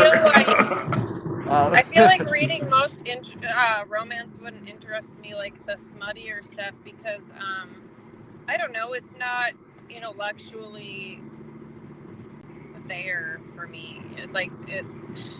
That's not why they read it. Yeah. It's just kind of mindless. It's just like I don't want to watch porn. Like, why would I want to? Like, I don't want to see two people or read about two people getting it on. Like, I'll go sleep with my husband. You know what I mean? Like, that's how I feel. Yeah. But if you're single or if you're whatever, like, I'm sure there's circumstances people obviously like that. True. Very true. What are we looking at here, Bats? What is this? This is the romance novel convention. Oh wait, this is Bats' screen. Oh, I thought. Yeah, this is my. Looking at this, I was like, huh? This is my new Kickstarter. No. Oh, there is it a bunch of like 40-year-old women. Yeah. Well, I think part of it too is like, since it's women, like, dude, nobody promotes stuff like women. I read it, but they're too afraid to go to the conventions, though, too. It's their own people, you know. What do you mean? Well, they're in a safe space. Well, right, but I feel like, like if a man is reading romance, he's probably not going to go to a romance convention. Be the only man there. That's fair, actually. Like, I don't think I would. But. Like I mentioned before, like one of my previous coworkers, he his wife was like super into that stuff, and so like he'd have to go to the conventions and basically like hold all of the books that were going to get like signatures. And he'd tell me about it. Yeah, he'd be like the only fucking person there, and they'd be like, or only guy there, and they'd be like, oh, so you into this? And he's like, no. That's dedication. Yeah, I don't know how he dealt with it, man. He like it sounded like some extreme physical labor as well, like lifting like a lot of books. Mm-hmm. Yeah. Well, on a side note here, those conventions are interesting. That was a really good way of telling, kind of who the fans are of that, or at least the most dedicated ones. Yeah. Well, so like having female, audience, because like dude, just women promote stuff so much better than men on average, right? They do. Yeah. I mean, they talked about that. There was that one comedian that was like super popular for a little bit. He was like basically a good-looking guy, so he had like a really large female fan base, and so he got a lot of shit because Matt Wright, exactly. Yeah, and he got a lot of shit. I mean, I think it was pretty funny, but a lot of people said that he wasn't, and they contributed his popularity, and it's probably true because it's mostly women, so they were like huge contributors and promoters of his stuff, whereas like the typical guy fan is not going to go through the same type of work to try to promote yourself. All of his hecklers asked for his phone number and stuff, though. So, yeah. That's the price he pays. He has a different caliber of heckler. Yeah, I just think of like RH. She's I was thinking that too. Yep. Yeah, and she just kills it at promoting. Yeah. Yeah, she's like the biggest promoter in the Iron Age, and she's just like Yeah, I don't know. You're gonna find more of that in the female fan base. Right. So what I got pulled up here is what I've kind of been slaving over.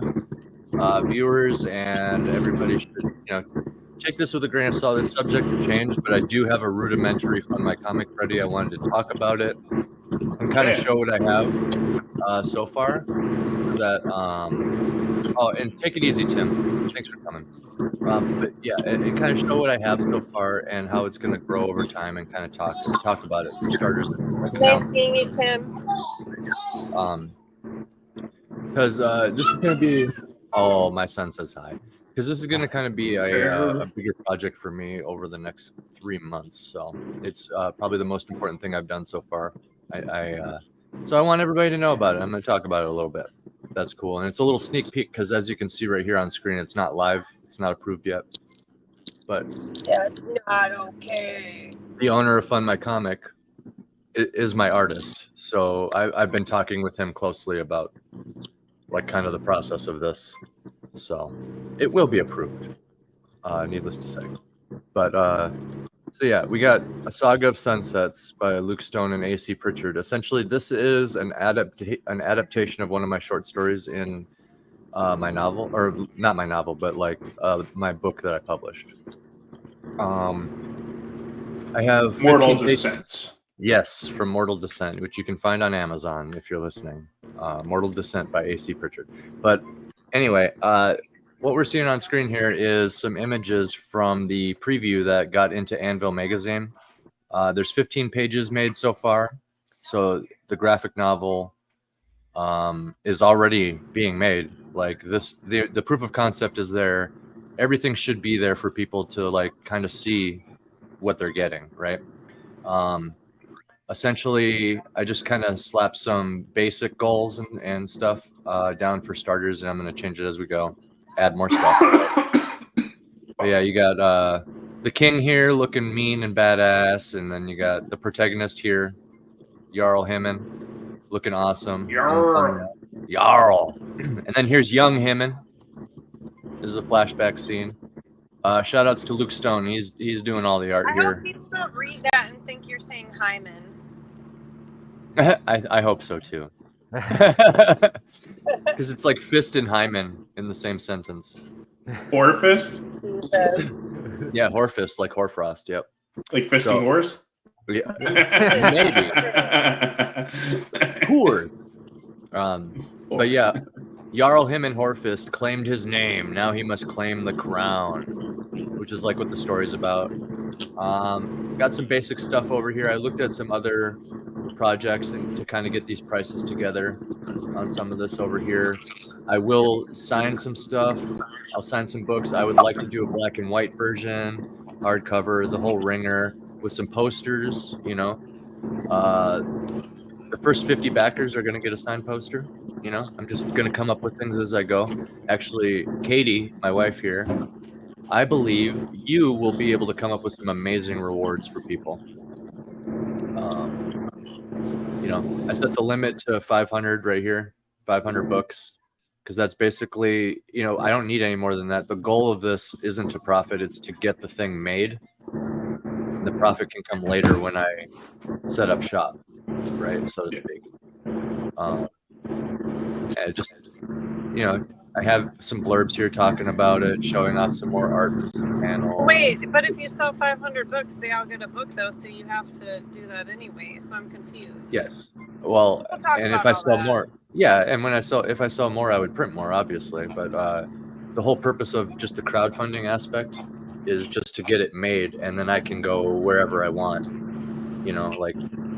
don't have to stay on. Yeah. But Fund My Comic has the option of converting this whole thing into a storefront, so that's cool. This is 70 pages? It's going to be over 70 pages, homie. Wow. It's a full graphic novel. Yeah. Okay. Yeah, the whole story. It's a short story, right? So it's like 10,000 words at most. Wait, just Saga of Sunsets is going to be 70? Yeah. What? Yup. 1/3 of the story was a 24-page script. It was for 24 pages. It came out to be. So you just times that by 3, You know, it's going to be like 72 pages, something like that. Yeah. And then you factor in some other things like splash pages, whatever. Yeah, it's interesting. It's like a picture tells a lot more in one story, but like you need more pages to tell the story in a comic. Yeah. Right. Like it's these two. It's interesting how it works. These two images here convey so much, but you can say what's Well, plus happening you're in not these gonna two have- images in one sentence. Yeah. Well, and you're not Yeah. going to have all the dialogue and writing from a whole page on one comic page. Right. either. Right. But No, it's yeah. good. That's definitely. I like when the page count's a lot higher when you're getting a comic. Yeah, I was looking So at are some you of the more gonna- successful ones, and they were like 60 pages, maybe, you know. Nice. But Yeah. what were you gonna say, babe? Are you going to do... is the plan still to do a graphic novel for all three of them and then like a mega one with all three? So Mortal Descent? That would be cool. That would be a cool goal. That would be like a multiple 100-page graphic novel, and I would be here for it. I would totally be here for that. Yeah. But if this one succeeds, I have it written in here. You know, that I plan to continue working with Luke in the future. He's a super cool guy. So he's got a great art style. I like it. I love Oh, it. yeah. Freaking great. So Darker tones, but still like not like very visible. yes, clear and visible. So yeah, just to break it down, it'll be over 70 pages. It follows the story of him and Horfist. He's an icy orc jarl who was promised the succession by his king Tyvus the Eagle. Tyvus got, you know, his nickname is the Eagle. He's an old king, you know. Along with the crown and the title comes the mighty flying longship known as the Evening Star. A one-of-a-kind vessel capable of escaping their winter homeland for greener pastures across the endless water. All he's got to do is bring the king to a final resting place on his own terms, and then he gets the mantle. His sons are with him, you know, so the story is a lot about fatherhood. Especially after I wrote it, I went back and reread it, and I realized a lot of subconscious things about fatherhood and ambition came out in the writing. Oh yeah, big time. Yeah, so I'm excited to show that on the page.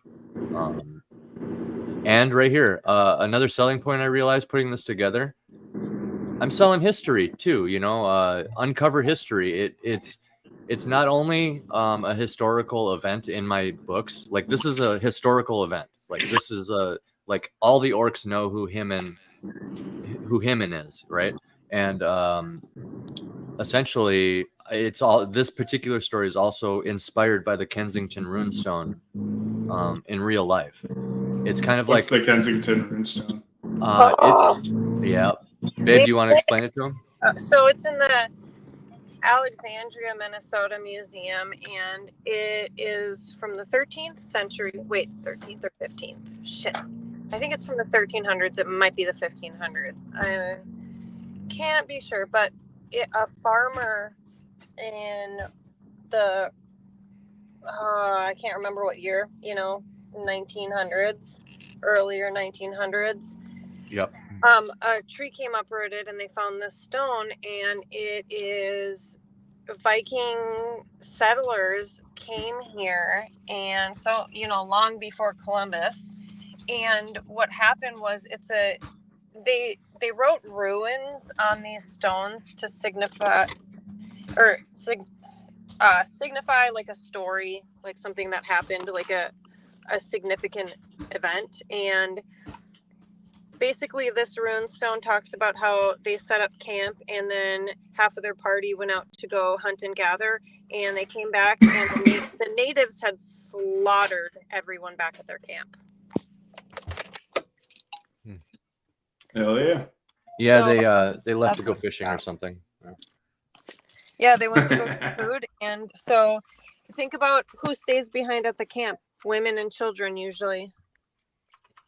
Yeah. Dude, it's crazy to like get to somewhere like even South America or just America in general. Like to find that, you know, as a Viking or, you know, whatever pilgrim, it's just like that's a gold mine, man. Like the amount of things you can grow there, because like Europe is not as like fertile as like America. There's just so Right. much more land too. It's crazy. Yeah. Minnesota's a really good place because it's I've heard it's very similar in climate too, you know, and good for farming. Yeah. All right, so I have the translation here. Okay, I'll be back in a couple minutes. Okay, so eight Geats and 22 Norwegians on an exploration journey from Vinland to the west. So they're coming from Vinland to the west. Vinland was on the east coast. It's, you know, like Newfoundland area, you know what I mean? It's like the New World right on the coast. That's what they called Vinland. It's like Greenland, right? It's over there. It's over there. It's like, so they came to the west. That's why this was found in Minnesota. So we had camp by 2 scurries, 1 day's journey north from this stone. So the stone's also a marker. We were out to fish one day. After we came home, we found 10 men red with blood and dead. Ave Vigo Maria, save us from evil. We have 10 men by the sea to look after our ships. 14 days travel from the island in the year 1362. That's all that was recovered. And then here's what the stone looked like right here on the right. Yeah.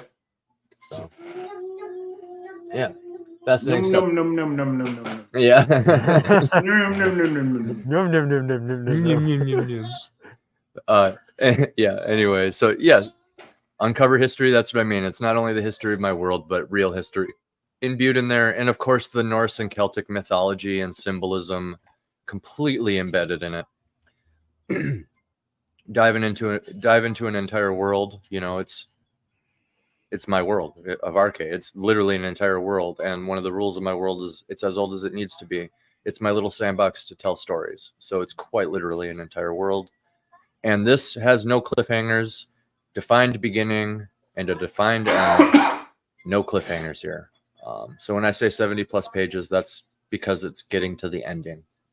Yeah. The It's first a complete story.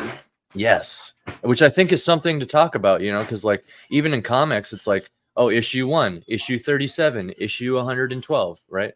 Well, I always like preach it all the time, right? Like, yeah. Are you getting a satisfying amount of story in the amount of time of the release? You know what I mean? Like, Right. Again, like, is 15 pages of story going to be enough to last me however long, right? Exactly. And it's crazy how it's like a short story, half-hour read maybe, and then this is just going to be a chunker, you know.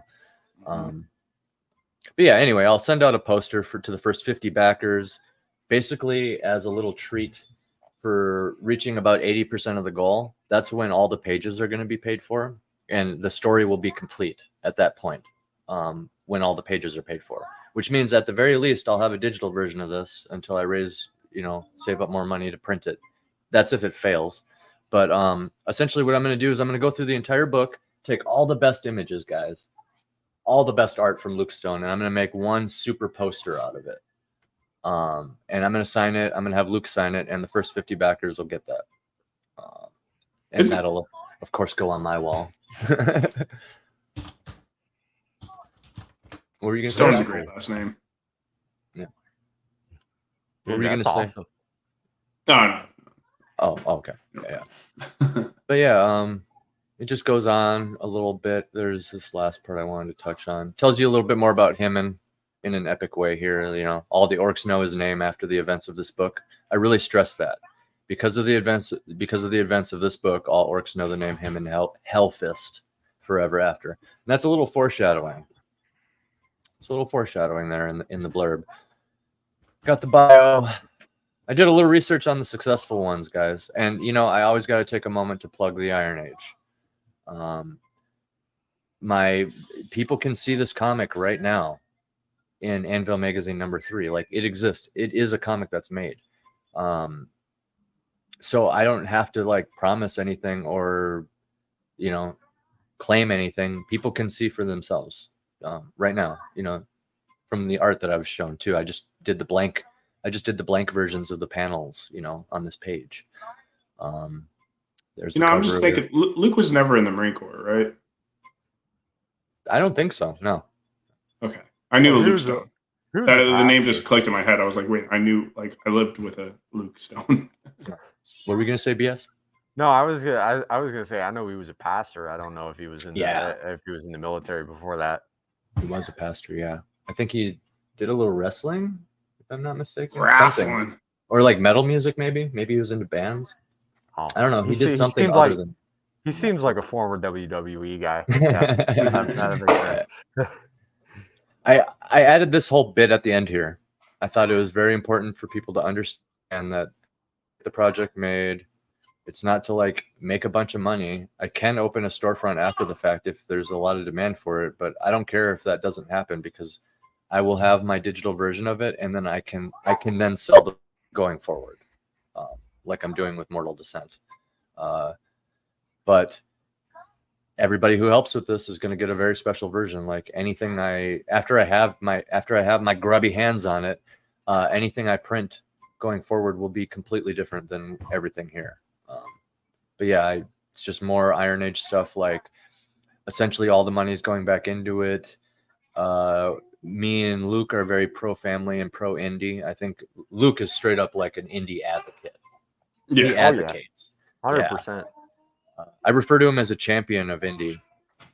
He is. He really yeah. is. Well, yeah, Fun to My Comic is a great alternative. What do you call them?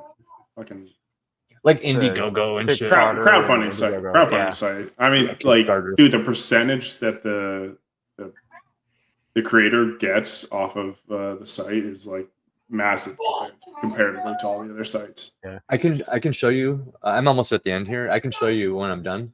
But Fund My Comic has a calculator right on the homepage to tell you how much money that you save by going through them instead of anybody else. It's like, oh, okay, what? How many pages is your comic? Okay, $600. That's how much you save. You know what I mean? Like it just slaps it down there for you. It's hilarious how confident they are with that, and it's because they can be. You know? Oh yeah. Yeah. And when you're just starting out too. Yeah. Oh, sorry. Yeah, I was gonna say when you're just starting out and when you're beginning to build your audience, it's not like you're making a jump from a previous platform where you had and only a portion of your audience is coming over. If you start building your audience over on Fund My Comic, I mean we've seen it. I mean you can see it with Vaughn Coleman.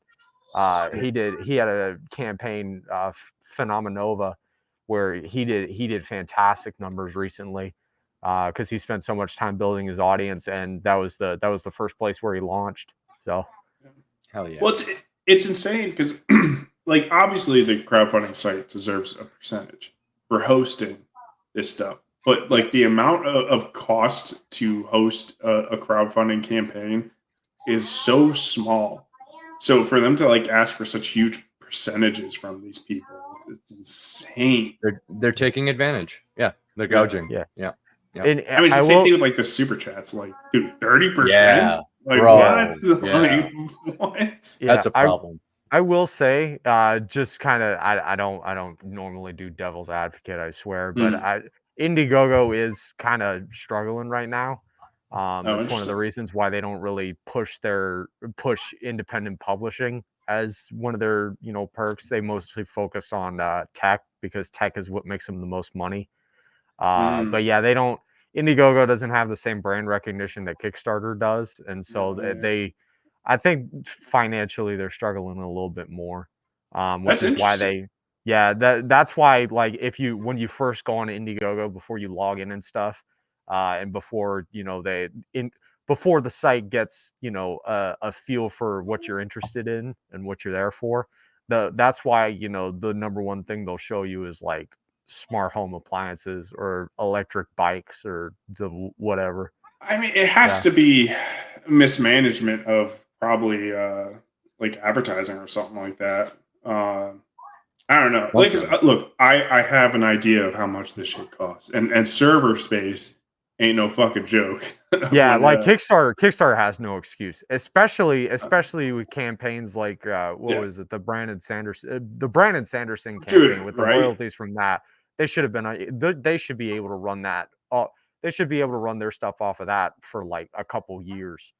I mean, I'm gonna guess that's true. Yeah. Like I'm assuming they have their own hardware space and everything like that. I'm going to guess that the cost is probably for the hardware alone, couple $1 million every 5 years.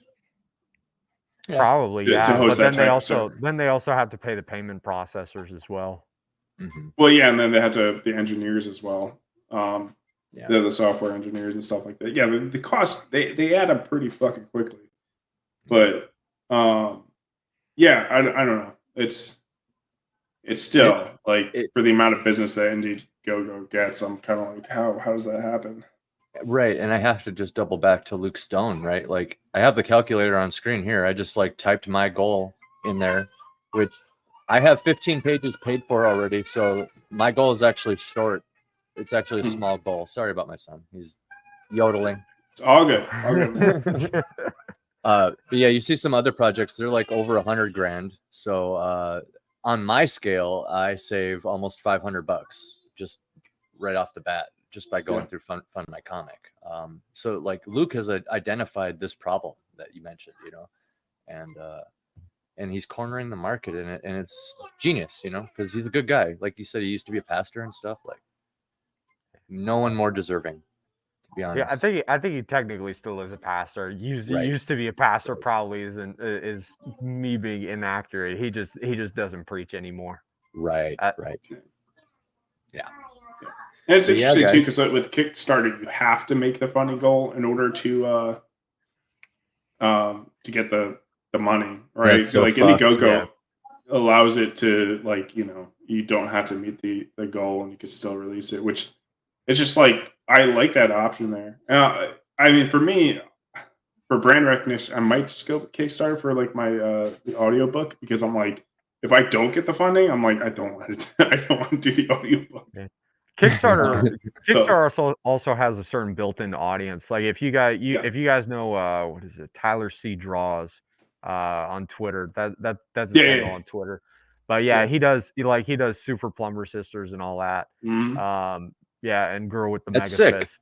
Yeah, he gets like crazy numbers on Kickstarter off of that stuff. And I mean, it looks a little bit goofy, and obviously, you know, it's, you know, big-breasted anime chicks.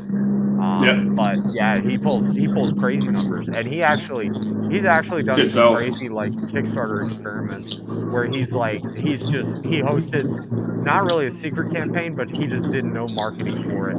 Like, and he just started it, and because there was already that built-in audience on Kickstarter, it still hit its goal within like 48 hours. I mean, it was a low campaign too. It was only like 1,000, but he Who got did like that? Tyler C. Draws. Yeah, Tyler Draws. Man, he is a guy to listen to when it comes to business advice. I see his little tweets every now and again. It's pretty funny because like it'll upset people because he's like a hard truth kind of guy. Yeah. and it's just like, I don't know, man. Like, you don't have to believe him, but I'm like, the guy's successful. I think he's successful for a reason. Yeah. I think he knows what he's doing.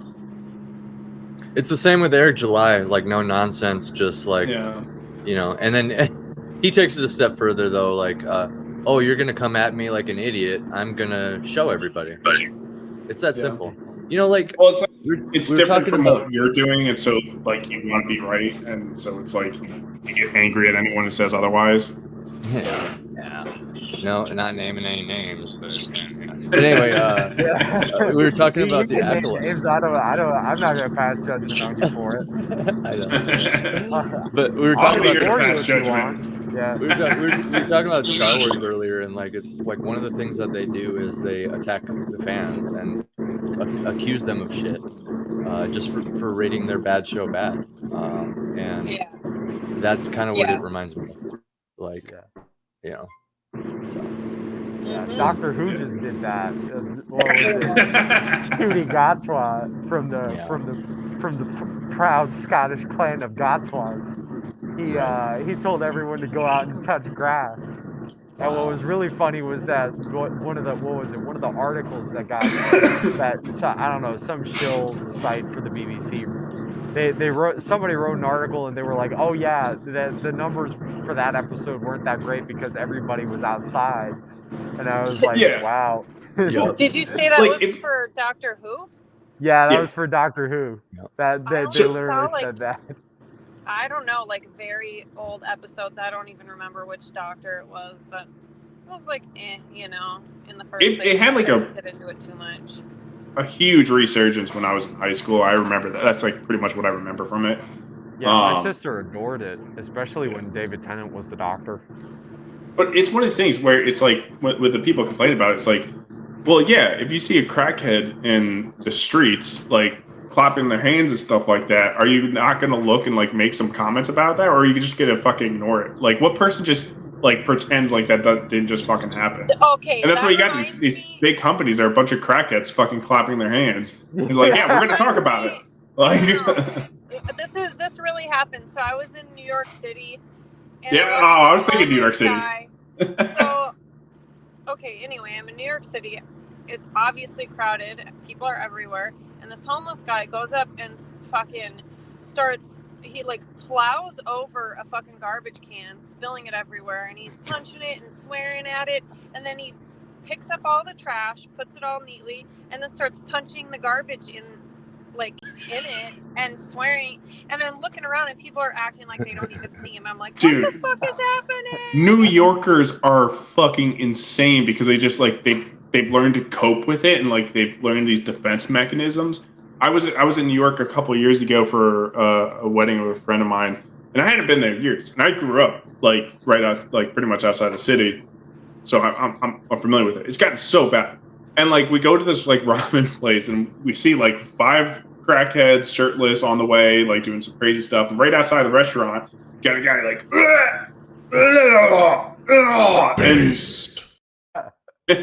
and nobody's saying anything, and he's just like terrorizing the people, and everybody's just like walking, going in, and nobody's talking about it or anything. And I'm like, dude, where are the fucking 3,000 or 30,000 cops here to arrest this fucking guy? Like, he's terrorizing people. Like, what is going on? Like, how are we pretending like this? Just ignore it. Put your blinders on and walk straight. Like, it's not happening. Like, Yeah, this exactly. is fucking insane. Head That's down. crazy. One of Don't my watch. favorite things. Oh, sorry. What?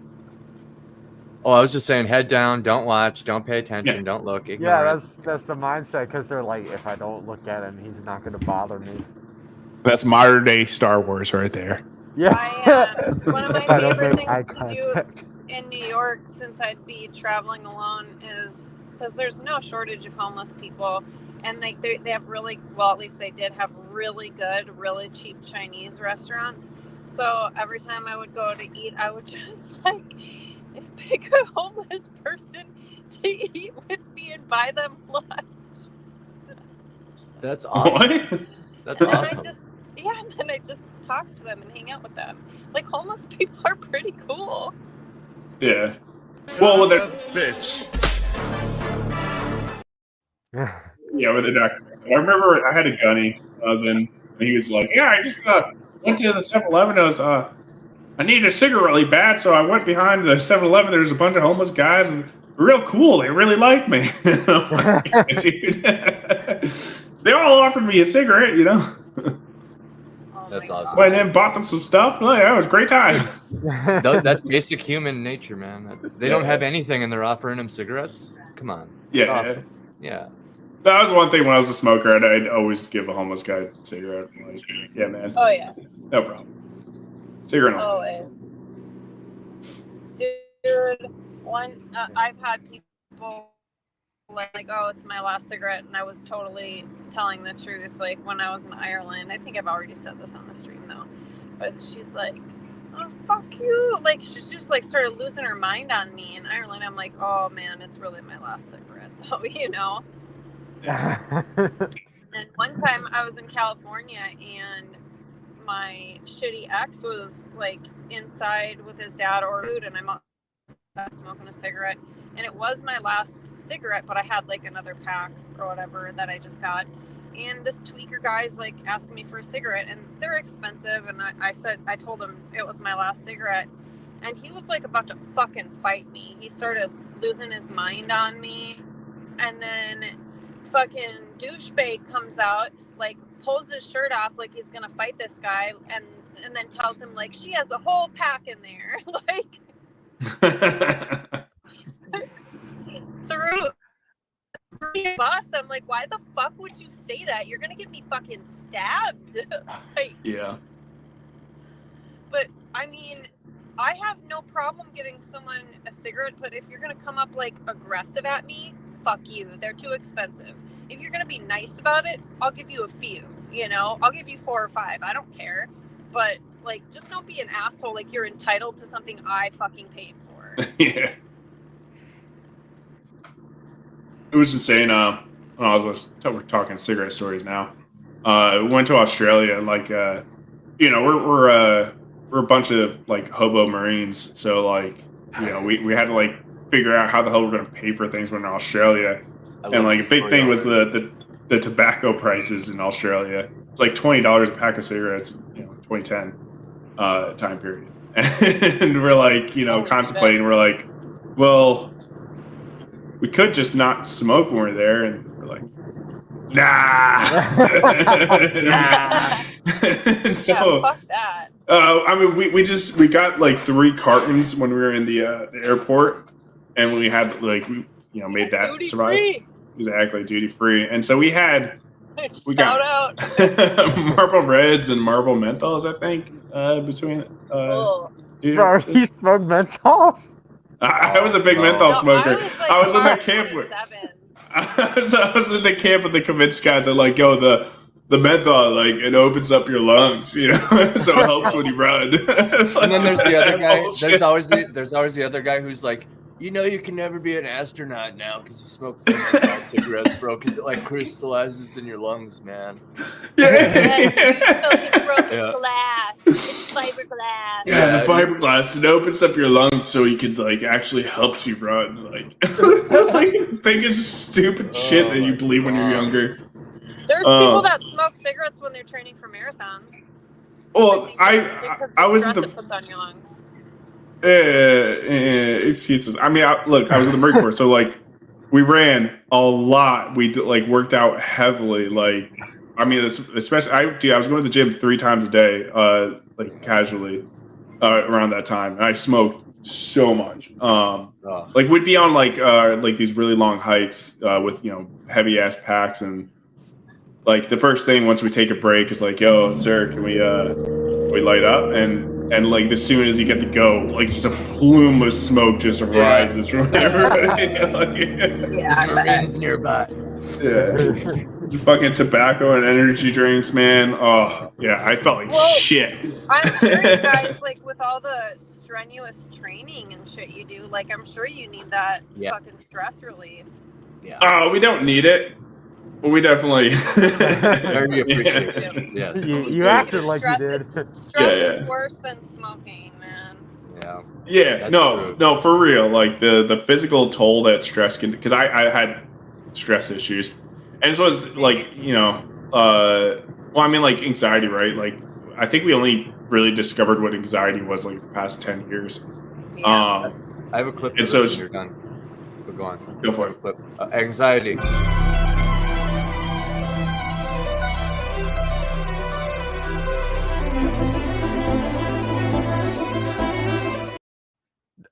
There's like that's more like general anxiety disorder, but panic is like when you have a panic attack, you don't know true hell until you've had like a really bad panic attack in your life, and you can't even describe it to people because it doesn't even do it justice. Well, it's like, so I had like pretty bad alcoholism back in those days.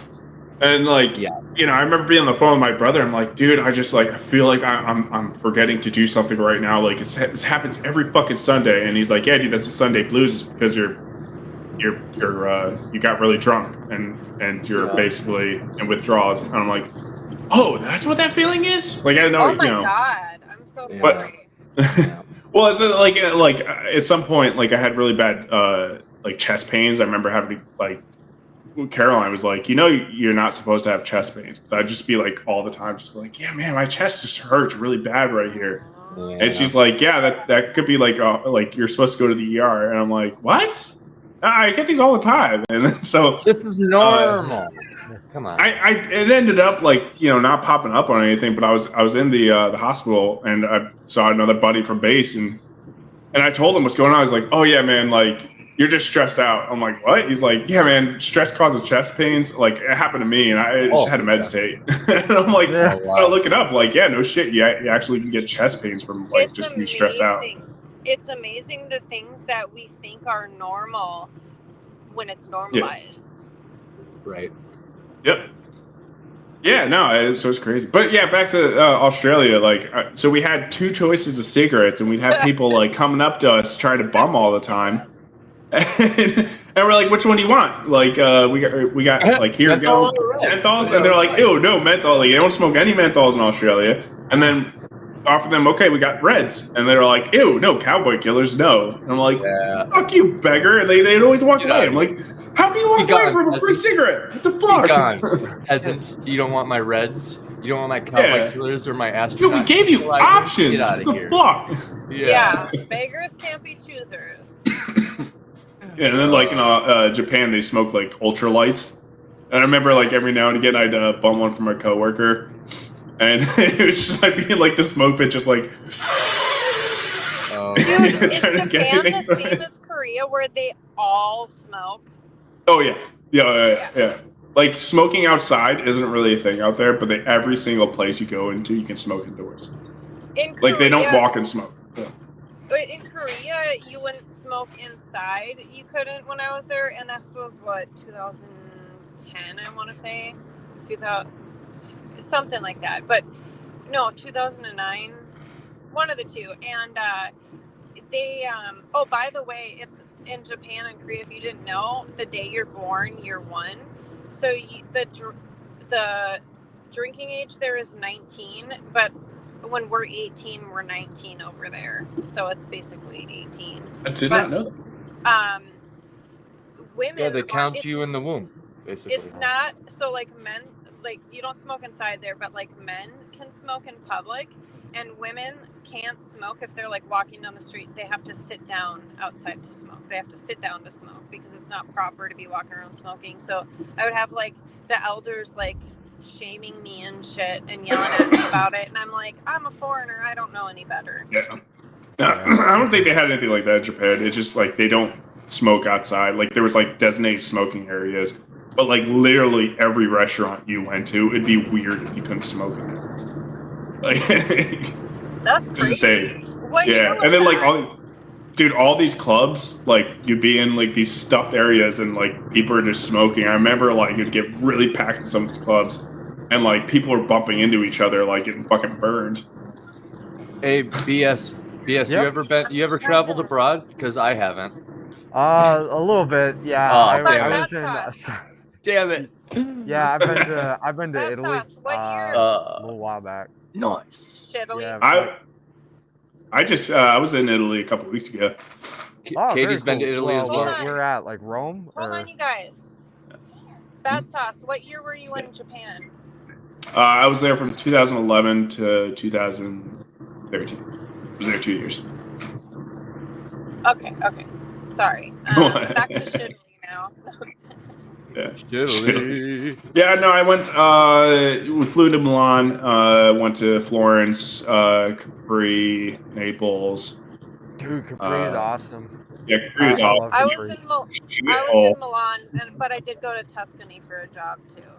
Okay. Nice. Tuscany's awesome as well. Yeah. I've been to a couple of the villas over there. Yeah. I was just traveling with family. Yeah. No, we spent the most time in Naples, and it was like, dude, Naples is such a shit. Yeah, I got to. It was what?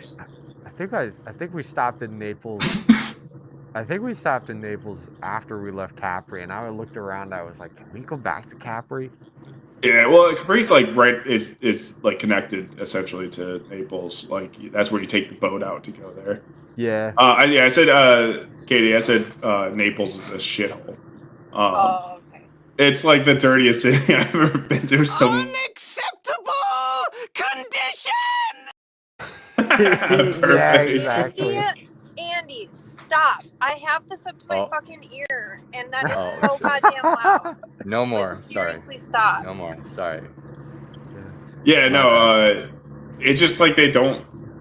like have any pride in their city, and it's just it's so funny because like everybody always like online will say like, oh, Naples isn't that bad, it's just got some flavor, you know, and then like you go to Florence, and Florence is a beautiful, clean city. And then the people in Florence all online are like, this place is a shithole. It needs to be better. We're getting a new government. Like, you're like, oh. That's great. Sure, dude. Well, Andy is the only one who hasn't been there, but you know, I plan on taking him. He's never been on a plane either, but like we're gonna travel, and we're gonna travel with Xander and stuff. So it's only a ocean for the first time. Yeah. Right. When we inevitably go there, I will go out of my way to write an Italian or Roman inspired arcade chronicle. Specifically, while I'm there, I'll Dude, go the out of the art- way. Do what? The art I is don't so know, crazy like, inspirational. I personally think Italy was the worst country I've been to, and that's why I call it Italy. That's my people. That's my people. How dare you? Well, I have reasons, though, you know. No, it's fine. Yeah. I'm an American. So I got robbed when I was out there, and my agency, like, they wouldn't even give me pocket money for a couple, like, literally 2 days until I got money wired to me. And they're like, nope, you have to leave. And I was like, but I just did a whole month of going to castings for the next month, which is like the shows that I booked. And they fucking had a car bring me to the airport, and they made me stop at the agency. And then they tried to get me to sign a thing saying I owed them 9,000 euros. I'm like, fuck you. Oh. You're canceling all of my jobs. And instead of me making money, now you're trying to tell me, no. And I refused to sign it. And then my agent out there told my mother agent I threw my book at her. And I was like, That's well, that shit hilarious. was already packed, but I wish I would have, you know. Yeah. Like, they were. Yeah. She's like, it just seems like you're here on holiday anyway. And I'm like, bitch, I would never come to this disgusting ass country on holiday. You Well, that's how they try to scam people, being like, no, you're this is a luxury. Like, no, this is a job, motherfucker. Mm-hmm. Like I had a friend that like worked a convention at a comic book place, and like his boss tried to be like, well, I thought like, you know, it was a treat to come to be at the convention for free. It's like, no, dude, he's working the stand. Like, fuck you, man. Like, it might be a cool job, but like he's working nonetheless. Well, yeah, that's what people thought about it. Like, I'm modeling, I'm off making all this good money, fucking up. It's like we have so many expenses. And, you know, when they're booking our flights, they're not fucking looking for the cheapest deal.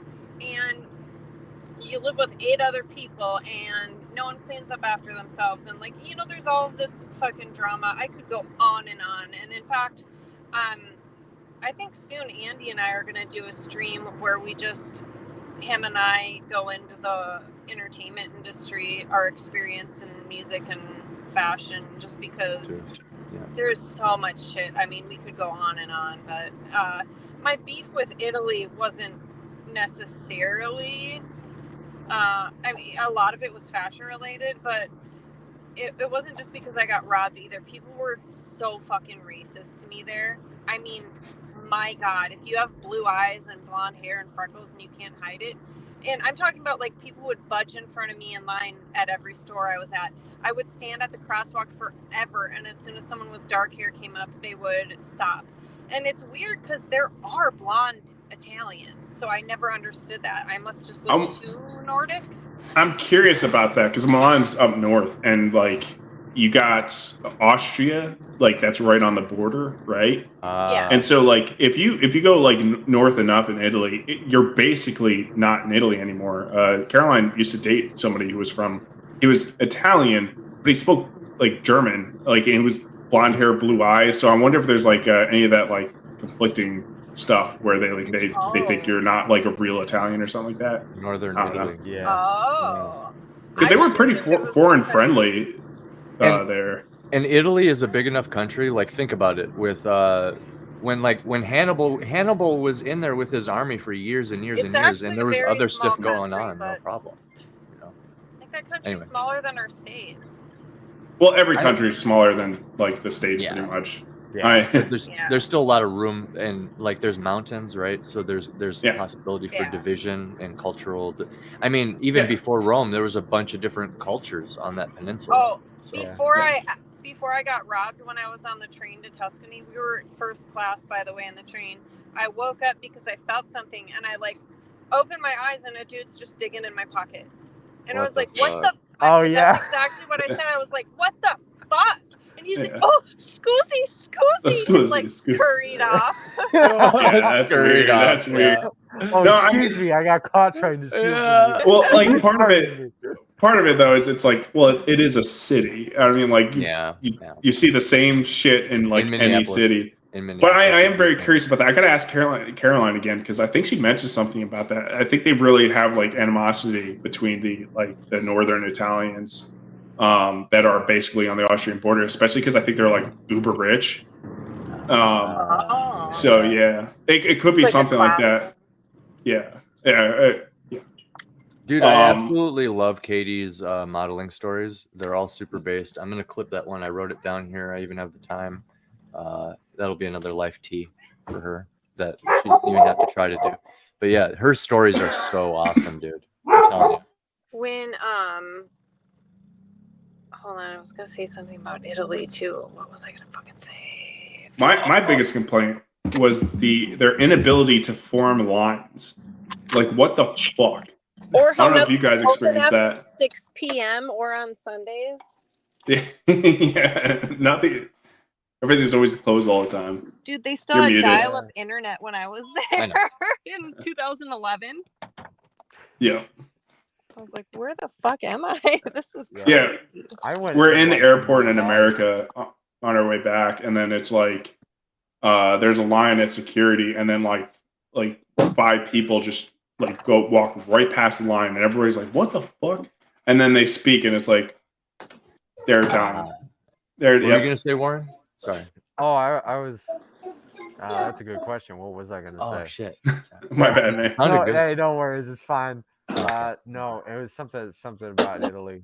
We're like, the hey, only- thanks for coming on the show. Let's just talk over you. No. Yeah, Yeah, nah, yeah, you're fine. for Don't real. worry. No, oh right, yeah. So I went in August, so which was like the vacation month for everybody. Oof. So a Yeah. lot of the places, like when I was in Rome, I was everything was closed except for like a handful of places. So yeah, I mean there were clubs open and there were a few cafes that were still open, but like there were certain restaurants were they were closed because they were on vacation, and then for like what is it from like 1 to 3 something like that.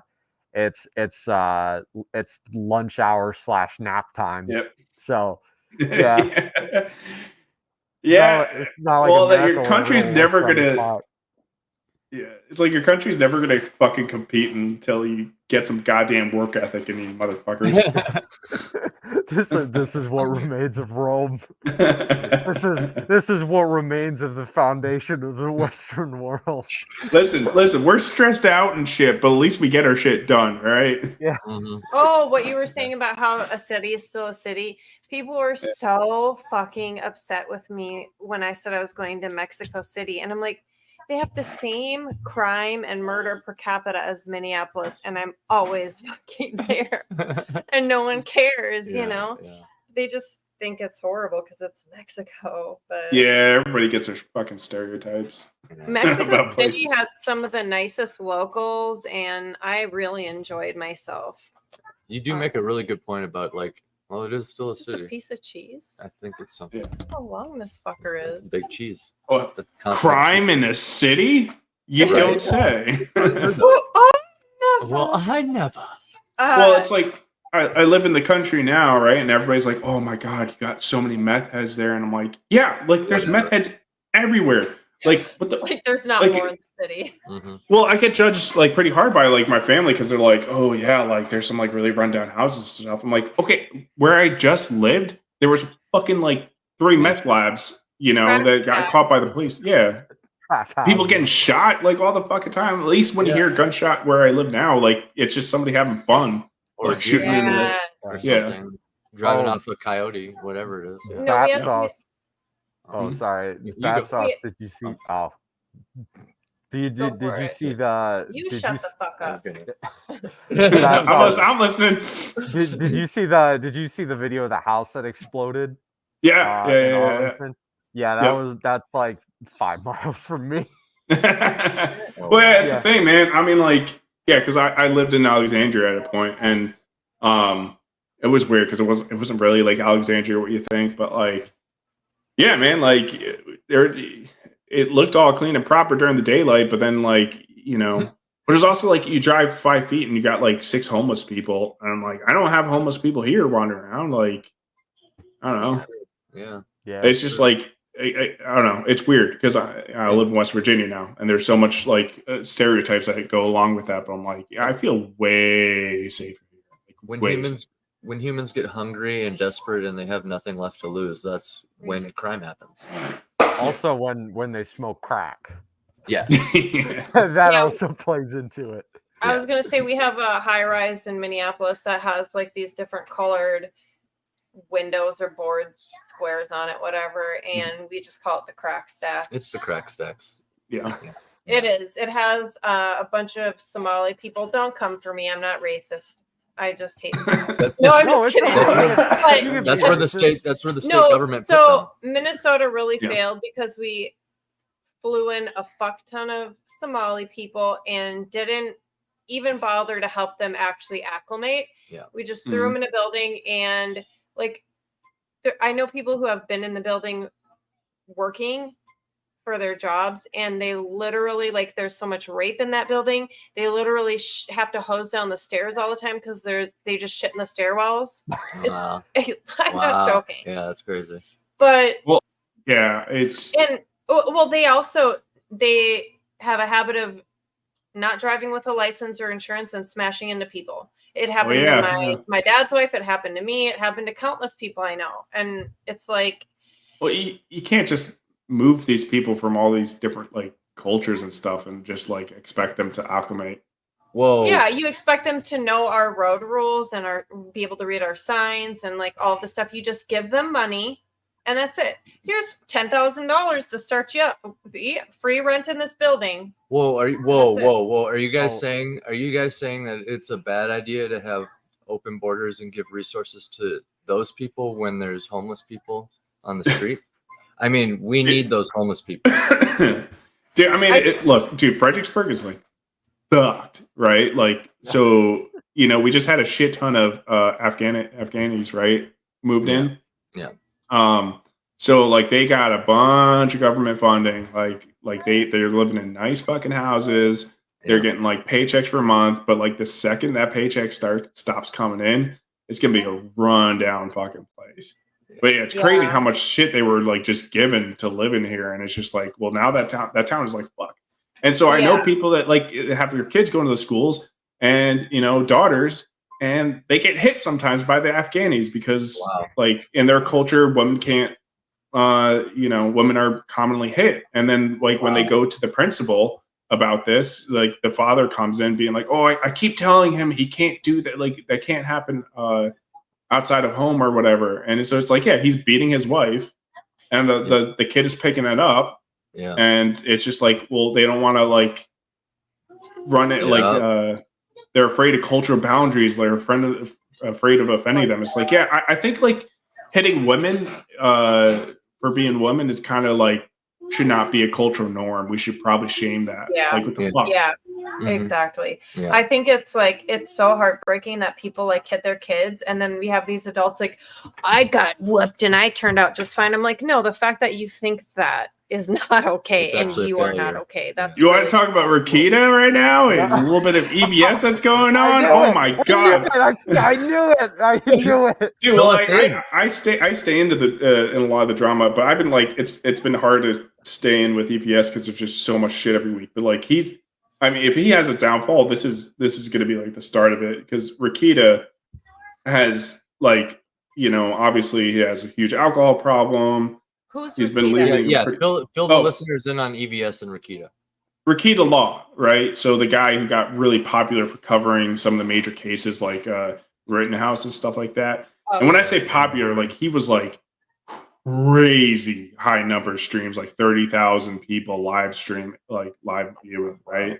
Wow. Like more. So the guy like banged and he got super popular.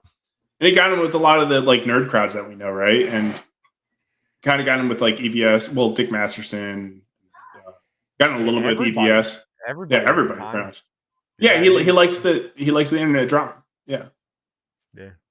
And so EVS, like so essentially Rakita he's been on a downward spiral for like the past year, a year or two. Just his alcoholism has gotten like a hold of him, and he's just like he lost a lot of weight. And there's been like suspicions of drugs, and there's this whole like him swinging thing that's like whatever, but it was just his life was spiraling bad, and he was on live streams kind of just drunk, and now he like wasn't able to retain viewers and stuff. And so very recently, he got arrested, him, his wife, and his girlfriend for having drugs in the house and child endangerment. He was reported by like his pastor and shit. And Wow. it's like some serious charges. And so it's just kind of like sad. I don't know if you saw like recently Royce posted, he's like, yeah, I don't think I'm going to drink on stream anymore because I just don't want to like Promote that. like promote that behavior. Yeah. Which, yeah, good on him. Totally get it. Yeah. Because it was a big thing is like people like to watch people stream drinking. And that's like that might have been a big cause of Rakita's like alcoholism. So where EVS comes into it, he's like trying to defend this shit. I haven't looked much into it, but I see clips of him saying that like, oh, like one of the kids is like 16 years old, like he's fine, like he's like he should be, he's gonna like be better, it's gonna build character or something like that. And you're like, dude, like the kids are like 5 kids between like 6 and 16, and I think it was like the 6-year-old that's like getting reported by the school as like not being cleaned. Trauma, build your character. Yeah, wearing the same clothes for fucking days on end, and like I feel like these guys are trying to like do anything to defend their friend of like So the shittiness. No, it's not And- them trying to defend their friend. Ethan's saying that crap because he's trying to gaslight his way out of it, because he knows that everyone's looking at him, because everyone knows that he helped contribute to the spiral, because he encourages that kind of behavior. He encourages being drunk on stream. He encourages narcotic use. Interesting. I don't know. Yeah. I think you have to be. He wants to soften the blow so that people don't come after him, because he's like, oh well, the kids, it'll be good for the kids in the long run. Nah. Yeah, it's weird to defend that. Like look, I get 16 years old. They're actually like they're pretty mature, and but like, dude, you're like, come on, figure it out. What's the age of like being an adult? It's not 16. Yeah, No. trauma in situations like that, when you place a kid in a situation like that, people talk about how it builds character. No, it's a sink or swim situation. You're basically pushing the kid into the fire, and they're either going to walk out or burn. And not every kid walks out, and certainly not every kid walks out the same. Yeah. And how long it's been going on is another factor too, right? Yeah. No, because I mean, like, yeah, he's 16, I'm and like, sure it started last week. Yeah. Yeah. This event was the start of it. Yeah. No, that's not. If you try to put yourself like when you were 16, right, and you're like, well, I could have done my clothes, I could have taken care of myself. Like, yeah, probably. But like, what if this kid isn't, because he can't do that because his fucking parents suck? And like, look, I had Marines, they were fucking 19 years old that didn't put sheets on their fucking bed. I had to fucking give direct orders to people to put sheets on their fucking bed, or dude, it's crazy the kids that become adults and are not prepared for fucking life. So it's like, like look at a 16. No structure. And like, you can discipline, you can structure, you can do all of these things and not abuse your kids. And it's not even like oh, there's a fine line. Like, that's not the case. It's pretty black and white. And like I'll yell at Xander a lot. Like, I mean, not like screaming at him, but like You raise instead your of voice. chasing him around, I'm trying to like raise my voice and like, hey, stop it, listen, come here, you know, stuff like that. Yeah. And praise him when he does, because the day he tries to run into a road or something like that, I want him to stop when you know what I mean? No, yeah. I'm gonna beat him? Never. I think that, you know, I say it all the time, but I really stand by a comment that resonated with me. If your child is too young to reason with, why are you hitting them? If your child is old enough to reason with, why are you hitting them? Yeah, because they can reason with. There's literally no reason. And as parents, it is our job to protect that child until we're old and crumbling and they protect us. Yeah. And I just like, Well, it's you like know, if somebody's sorry.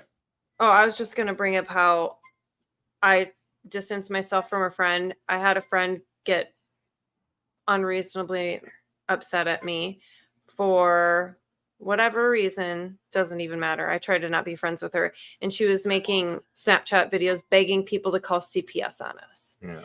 They could just take one look at Andy and see his ears and neck tattoos and build a case and take our child away. Just be like, I don't like his appearance. It's shocking how many people have bullshit CPS calls on us, or on us as people, you know, not us, but people.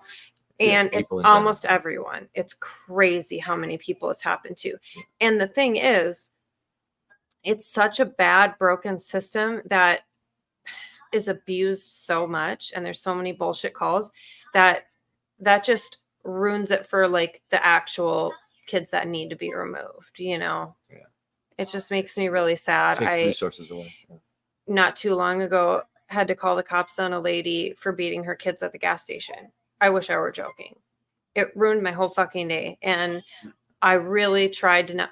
So, you know, she's got kids that I guess were between like about 2 and 5. And she was screaming and swearing and beating them. She looked like she could have been grandma too, or she might have just looked that way, but she 100% was a meth head. You know that look. Yeah. Yeah. Yeah. So, and that voice too, you know, the super deep smoker's meth voice and the, anyway. So when she like had a break in between that, she like literally like threw them in the car. She was grabbing them and throwing them in there and hitting them and screaming at them. They're bawling, dude. And, I was like, hey, I know that it's really hard and really frustrating. Is there a way I can help you? And she just acted like I didn't even say anything to her and went back to doing the same shit. And so I had to call. And I'm like, the only way I would call is if I knew for a fact that they would be better off in any other situation, you know? Yeah. And I still don't know. Like, what if her kids got removed and they're in a worse position? I don't know. Yeah. You know, but It's always really tough when kids are involved. It's fucked up. Yeah. Anyone who would hurt a child or an animal or even like an adult in a way like that, person, you know, yeah. Another person. Like, I obviously am an adult. I've done bad things. I've made mistakes and shit like that, but I didn't deserve to be abused in my abusive relationship either, you know, and that happens all the time. Yeah. And but you know, when it's kids that are truly defenseless, animals that are truly defenseless, like, I can't even say what I want to do. Right. Yeah. No, it's like what I said with these like these 18-year-old like Marines. It's like they're barely adults, and like they obviously can't take care of themselves, and their parents like just absolutely failed them. Probably a big reason why they ended up in the Marine Corps in the first place. Yeah. It's insane. But it does get to a point where it's just like, even though it is like a continuation of like them not being raised properly, because sometimes that's just what's going to permanently damage something. But like when you've been in the Corps for a few years and you're like 20 something, it's just like, okay, dude, at some point you're a fucking adult. Like I know you didn't get on the right foot, but you have to learn. And it's just sometimes you have there to is no break the fixing cycle. people. But Well, yeah, because you're either going to break the cycle or you're not. Right. And we made me think of a. Sorry. Oh, that's it. That's it. I was gonna say you made me think of a funny story with my mom. Like whenever I'd get upset with her or something like that, try to fight back, she would just hand me the phone and be like, "Go ahead, call CPS, have me taken away." Like I'd be like, "No, Mom, no." Oh, she threatens you. CPS. She threatens you with CPS. Yeah, she'd be like, "You want to call CPS and have me taken away?" Dude, that tells you right there. That tells you right do there. it. Do it. Yeah, See if like, anyone else wants to put up with your bullshit. Yeah, roll the dice. There's a She's so good at calling us on our bullshit, dude. there's a funny story about. So my mom dipped when I was 3 and my sister was 5, and I had just turned 3 a few days before. And so my dad raised us. So it was that summer, the following summer. And, my dad's overwhelmed. He's working and he's going to college and raising 2 girls on his own. And I don't know what my sister was doing, but my dad was like telling her to stop it. He was like, she was in trouble, right? So he said there's like, it's nice out, the windows are open and everyone's outside playing, because on our street, it was like we're on a dead end and every family had kids around our age. And, so everyone's outside. It was like a weekend, everyone's out playing, parents, kids, everything. And then my sister runs up to the window and starts screaming out the window, "Why are you hitting me? Stop hitting me!" And my dad just started laughing. He's like, "I wasn't even touching her. All I could do was laugh." But so like kids are fucking, that's a dirty move. They're smart. Yeah. It's a dirty move. Why are you hitting? But it's like she had no idea that that could be bad. That could be really bad. Yeah. Oh my gosh. Yeah. Mom, I'd like you to put some lipstick on before you fuck me. Jeez, Cartman. What countries have they been to? What countries have you guys been to other than Italy? I've been to a bunch of the Caribbean islands. I don't know if they really count as countries. I don't know what authority they're under. I've been to Freeport, Nassau, whatever that island that Atlantis is on. That's probably Freeport. Yeah. Atlantis. Yeah. That's in Africa, man. Yeah. And then I think that's about it. I mean, I've never been to Canada. I've been to I really Canada. want to go. Yeah. That's the only place. You live right there. Yeah. We went over on a canoe and I pissed on Canada. Nice. We got out on an island. I peed and then got back in the canoe. Very cool. Yeah. It was cool. I mean, it was just like a little rocky island. Nothing notable. Just something you'd find on the other side of a lake. But yeah. I mean, I've been to Canada for like a couple days or something like that on a cruise or something. I don't know. I've been all over the States, man. A lot of cross country trips, dirt biking. Puerto Rico, I know I've been there. Jamaica, I've been there. Did a couple of the islands. Lived in Japan. Went to Italy. Australia. Took a vacation in Australia. Yeah. Been to the Chinese airport. Yeah. So technically China. Yeah. It was right when it was right around when Gangnam Style was released and it hadn't yet hit America. Sick. I remember it was playing in the airport. Yeah, I remember it was funny when Gangnam Style released. Like we had already been bumping to that for like a month or two, and then like it just blew the fuck up in America. Yeah. Yeah. What is it? Yeah. Also, like China like shot at those Japanese ships, so that created some tension. And we're in the fucking airport, and we're like, like, are we gonna get stuck here? Yeah. Straight to Hong Kong, right? Yeah. Dude, no, it was some tension because they're like Japan was like, they don't give a fuck. They were like, we'll fight you, motherfucker. Yeah. We don't care that we don't have a military. We'll fight you, China. Yeah. So like America's kind of like, whoa, hey, like, They're the ones who's fighting. Yeah. Yeah, like we have to fight if you guys fight. It was crazy though, dude. I had like an old fucking Japanese guy. I was in Hiroshima, and he came up to me. He's like, "Thanks for serving." He's like, because like the whole tension, and we're like, "Oh shit, dude." Normally they're like, "Hey, get the fuck out of here, Americans." Yeah, Japan is that dude at the party that has a lot of, he's friends with everybody, and he just starts talking shit, and all of his friends are like getting stressed He's out. had some alcohol in him, buddy, man. Don't leave him alone. They know they're the ones who are gonna have to start fighting. Yeah, I wouldn't fuck with Japan though. Fuck that, man. Like they're a small country and all, but like they can probably dude, brainwash you or something in the blink of an eye, just like some like Buck Rogers shit at this point. Yeah. They'll call on the spirit of Yasuke to seek vengeance. Bushido. The spirit of Bushido flows in them. Yeah. Not specifically Yasuke, the Black Samurai. The only samurai. The only important samurai.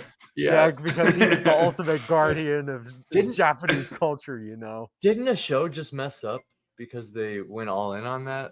It was a game, I think. Oh yeah, that's right. Yeah, the Assassin's Creed or whatever. They had all the samurai. They picked the one dude that came over to Japan to cosplay. Like one. I'll see. I had a meme somewhere. Let me rummage for my phone. I had a meme. Got it. Like, yeah, dude. Let's see. No, I don't know if you're allowed to show it because you might get. Yeah, hold on. I'll show you. I'll send it to you, and then I'll leave it up to your discretion. Yeah, send it on X. I'll pull that up. Yeah. Now it just sounds like porn. Yeah, dude. That's right. Well, it references porn. Hold on. There we go. Okay. Got it. Huh. Oh shit. Well, that's hilarious. That's hilarious. It's dicey, yeah. I think Battsauce. I think I follow you too. I'll send it your way as well. I'll let Battsauce choose, and we can have that be like a little cherry on top at the end of the show here. You're one of my 2 followers. Well, no. We'll share it on the show here. If you give it the pass, if you think we won't get annihilated by the overlords, by George, because George is one. Yeah. Big brother. George Soros. Yeah. That's the other George. George. Bro, yep. We named it after this dude in America's history who invented the internet or something. Yeah. Wasn't that Al Gore? No, that was definitely Bill Clinton. But oh yeah, but I posted. Oh, actually, well, first of all, I posted that. I posted that meme in the reply section of one of the official Assassin's Creed account in their reply section for one of their posts about shadows, and they blocked me. Like the legit official Assassin's Creed gold check mark Twitter account blocked me, which I was very proud of. That is pretty. Yeah. And then I posted it in a different reply section as well. And some SJW replied to it and told me to die horribly. Oh man. And I saw that and I literally just threw my head back and I said, many men. Many men. Wish that upon me. Yeah, exactly. Lord, I don't cry no more. Look to the sky no more. Yeah, awesome. Many men. Do you think this is appropriate? Many. Should we share this? Blood in my eye, dog, and I can't see. I'm trying to be what I'm destined to be, and trying to take my life away. She knows. Dude, yeah, I know every word of that song. Can we share this on stream? Why are you? Why would we not? Oh, okay. What are you talking about? What do you mean, can we? Well, is it a little too edgy? What? Is it a little too edgy? Because it says ghetto? Yeah. I don't give a shit. Word. Well, you heard it. We'll take a look at this and then we'll start talking about outros, right? Because we're almost at 3 hours, boys. We did it. Oh wow, yeah. It was a good one. But yeah. visual treat to those avid fans of Assassin's Creed. The best. The silence after was the best part of it. So is it Yeah. is it Jewish? Is it? No. Well, ghetto. Yeah. That's the funny thing. It's like a lot of people don't know ghetto is it came from the Jews. Oh. Or was it Italy or something like that? I don't know. Either way, when they refer to the popularization of ghetto or whatever was like the Jewish ghettos. You didn't know So that? yeah. Yeah, it was funny because like I remember at work somebody was like, "Oh yeah, I ghetto rigged this or whatever," and somebody got like really offended, and it's just like, yeah, you don't own that word. Like, Yes, they do, and now you owe them royalties. Yeah. There used to be this sign at my university, or it was like on a bullet, or it was like these sticky notes on a bulletin board, and it was like, would you call something ghetto if I told you I had grown up in poverty, or would you say this if you knew I was this? Basically, would you say this? Yeah. I remember walking by those so often and looking at them and thinking to myself, man, you don't want to know what I'd say if I knew everything about you.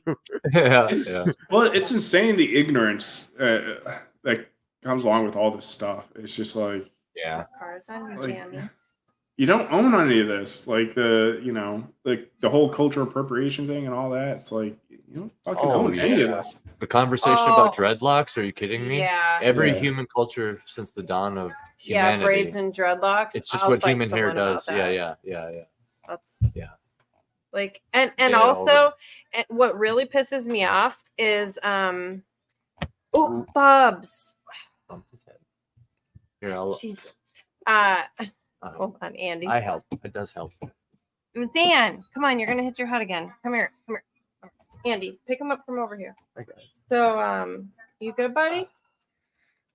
Did he not get knocked stupid? No, you're good.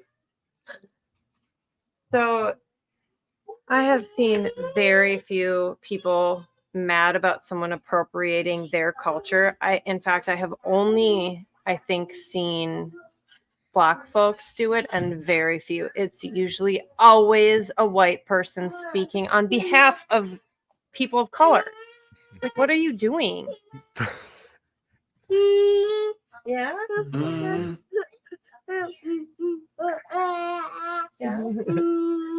But anyway, most people are more than happy to share their culture because that's their cultural beliefs and like that's their way. So it's like the right way in a sense. And so of course they're going to want people to feel the same way. You know what I mean? Like, why would they gatekeep that if that's their way?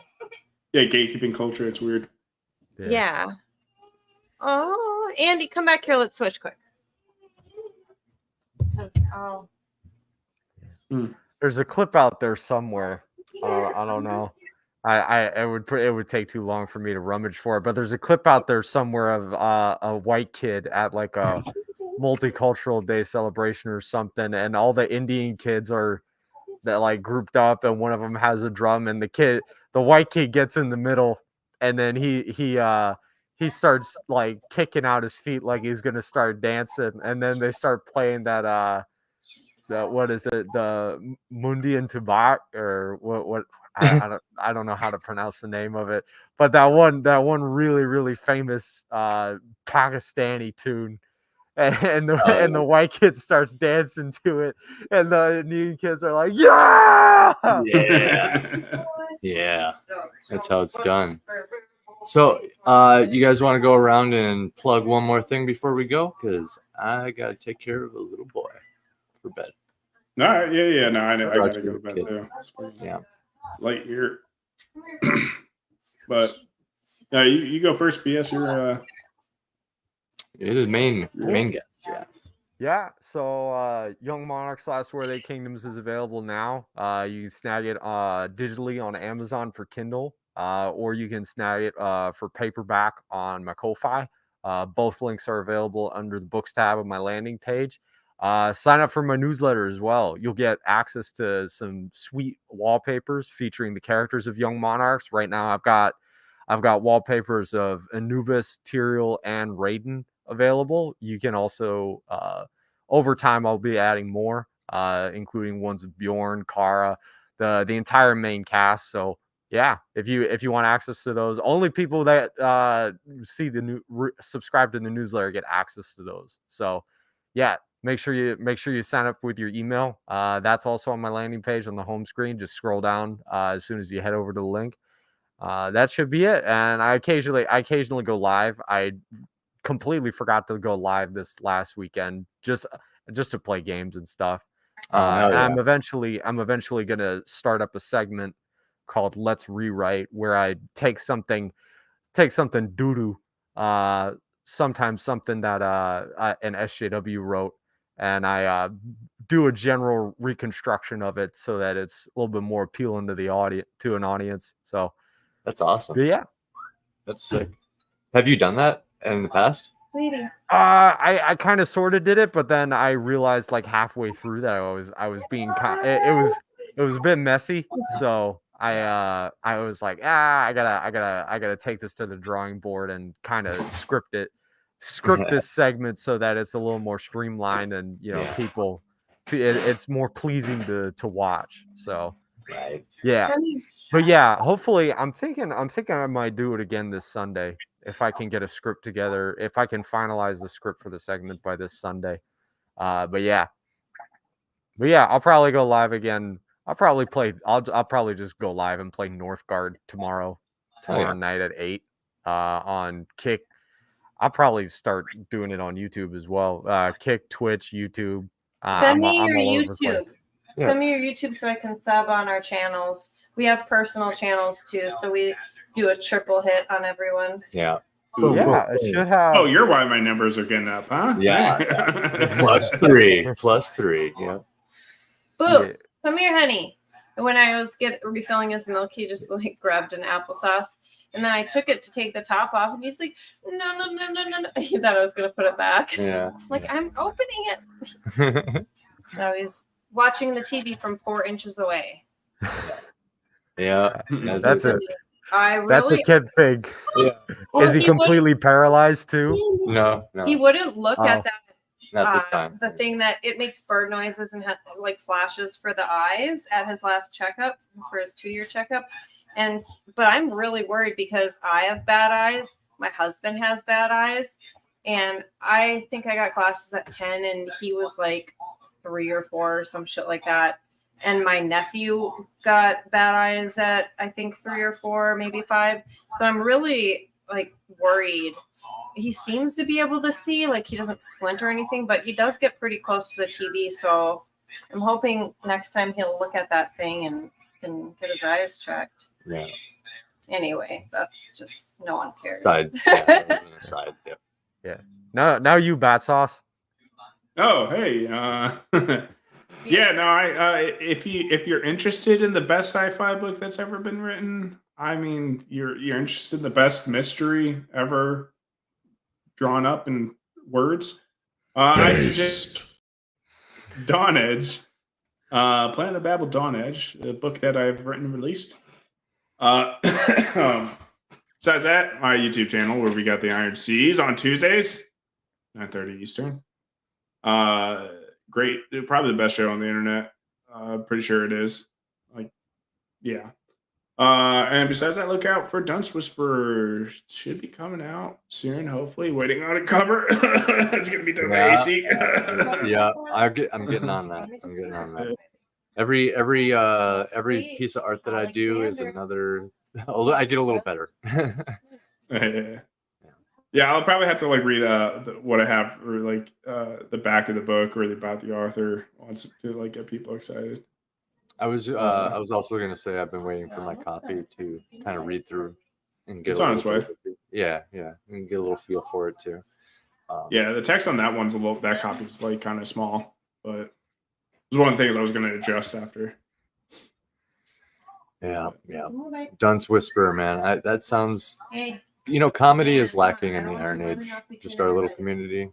At Yeah. least I don't know about indie in general. I think in indie in general it is lacking too. One more. Usually comedy. I mean comedians. Comedy right? and comedies and books like that in general is like rare. I mean, it's like, yeah, I don't know. It's a lot weirder to do that in a joke without visual comedy. Like most things are visual comedies.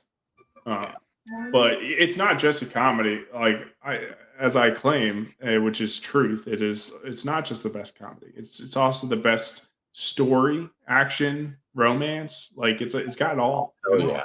Got it all. No, I mean I specifically I was like, all right, if I'm gonna do comedy, it's not just gonna be a funny book.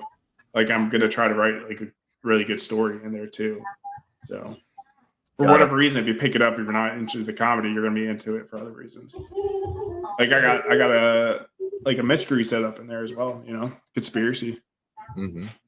Well, like think about Shanghai Noon. We just watched that. Well, Yeah. we didn't watch that for the show, but some of us did still.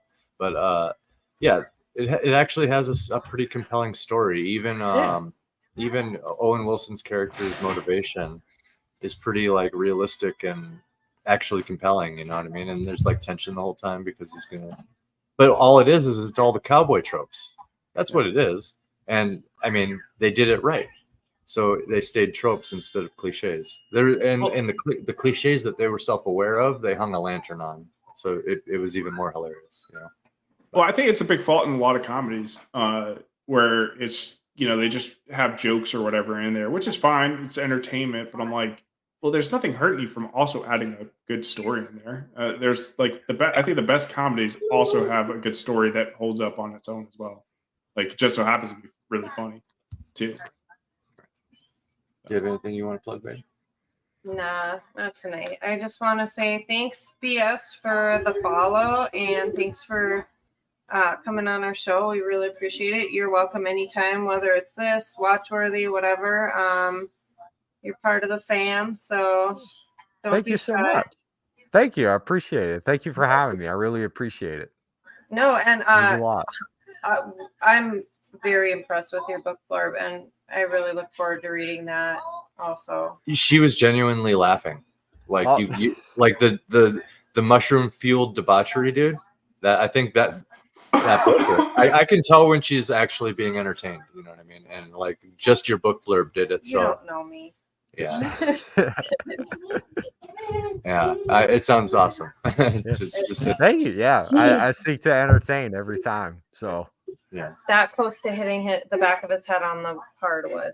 Yeah, he just slipped. He's running around like a booba, like a little goblin. He gets up and then he. Yeah, he just like smeagles away. But so yeah, I went over the Fund My Comic thing earlier, so I'll be working on a video for that basically all week. I plan on submitting that to Comic Shop Wednesday next week. So if you see my stuff in there, interact with it to give it visibility, yell about it in the chat. I'm gonna try to get that thing to win one of these weeks. Like, love. But that means vote for it. That means I'll try to have the whole thing active and live by Wednesday. And hey, Don Edge won the chat. I saw that. This week. So what's up? Yeah. Had nothing to do with the meme. It was purely on the book.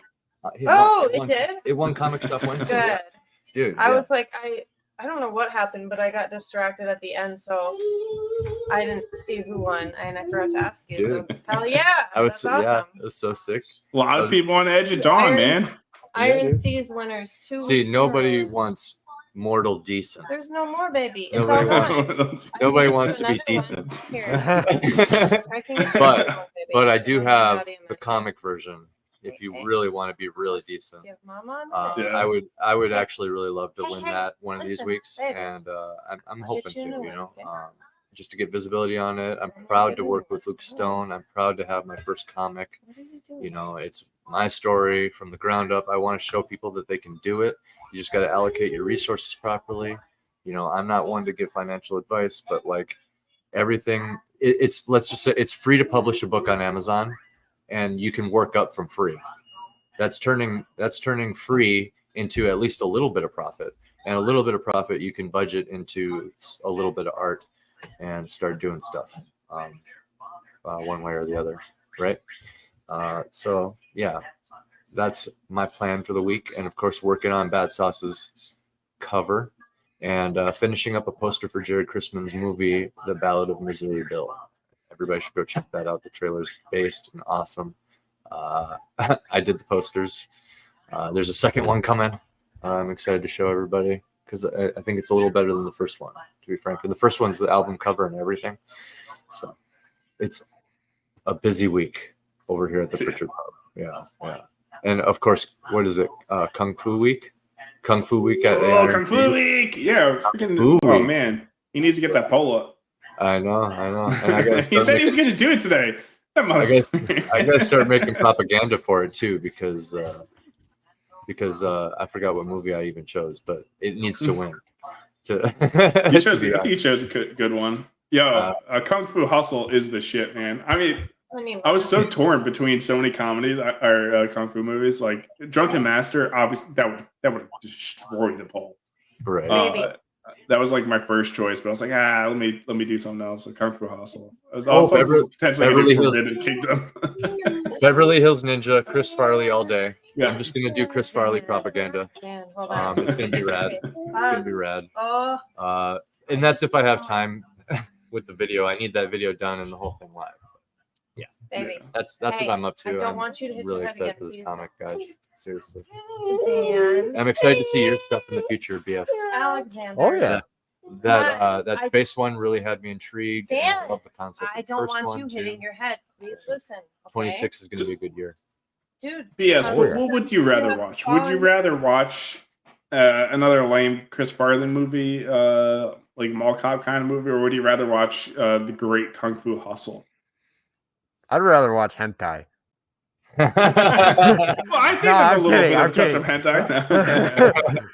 Kung Stop. Fu Panda came out in Korea like a month before it came out in the States, and that's when I learned that it comes out, like movies come out in other countries first, and I thought that was weird. I could have won Kung Fu Week by submitting Kung Fu Panda. That one could have win. won. That one win. Uh, So, BS, I asked for your aid. Gondor calls for aid. Yeah. What were the options again? Kung Fu Hustle is the only option. Oh, right. Kung Fu Hustle again. Have you seen that? I have not. No. Oh, you're gonna want to watch it. So you're gonna want to vote for it, then watch it, and then gonna want to be on the stream so you can watch it. or you can watch our relive commentary. nostalgia and vote for Beverly Hills Ninja and reminisce on how great Chris Farley once was in his heyday. It's not even one of his best movies. I know, but don't say that. Don't say that. Yeah.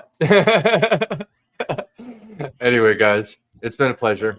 I'm probably going to play an ad as well for Anvil Magazine and then the outro. And I'm probably going to just hop off. And yeah, you guys can go at your leisure. But yeah, cheers, fellas.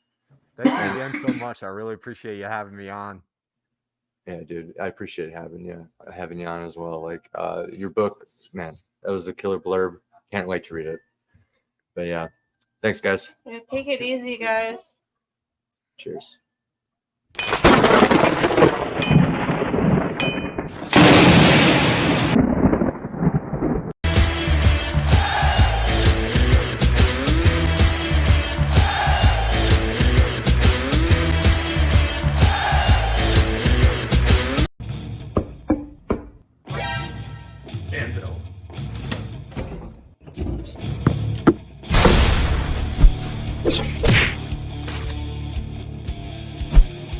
Perfect. Nice. Nice. Nice.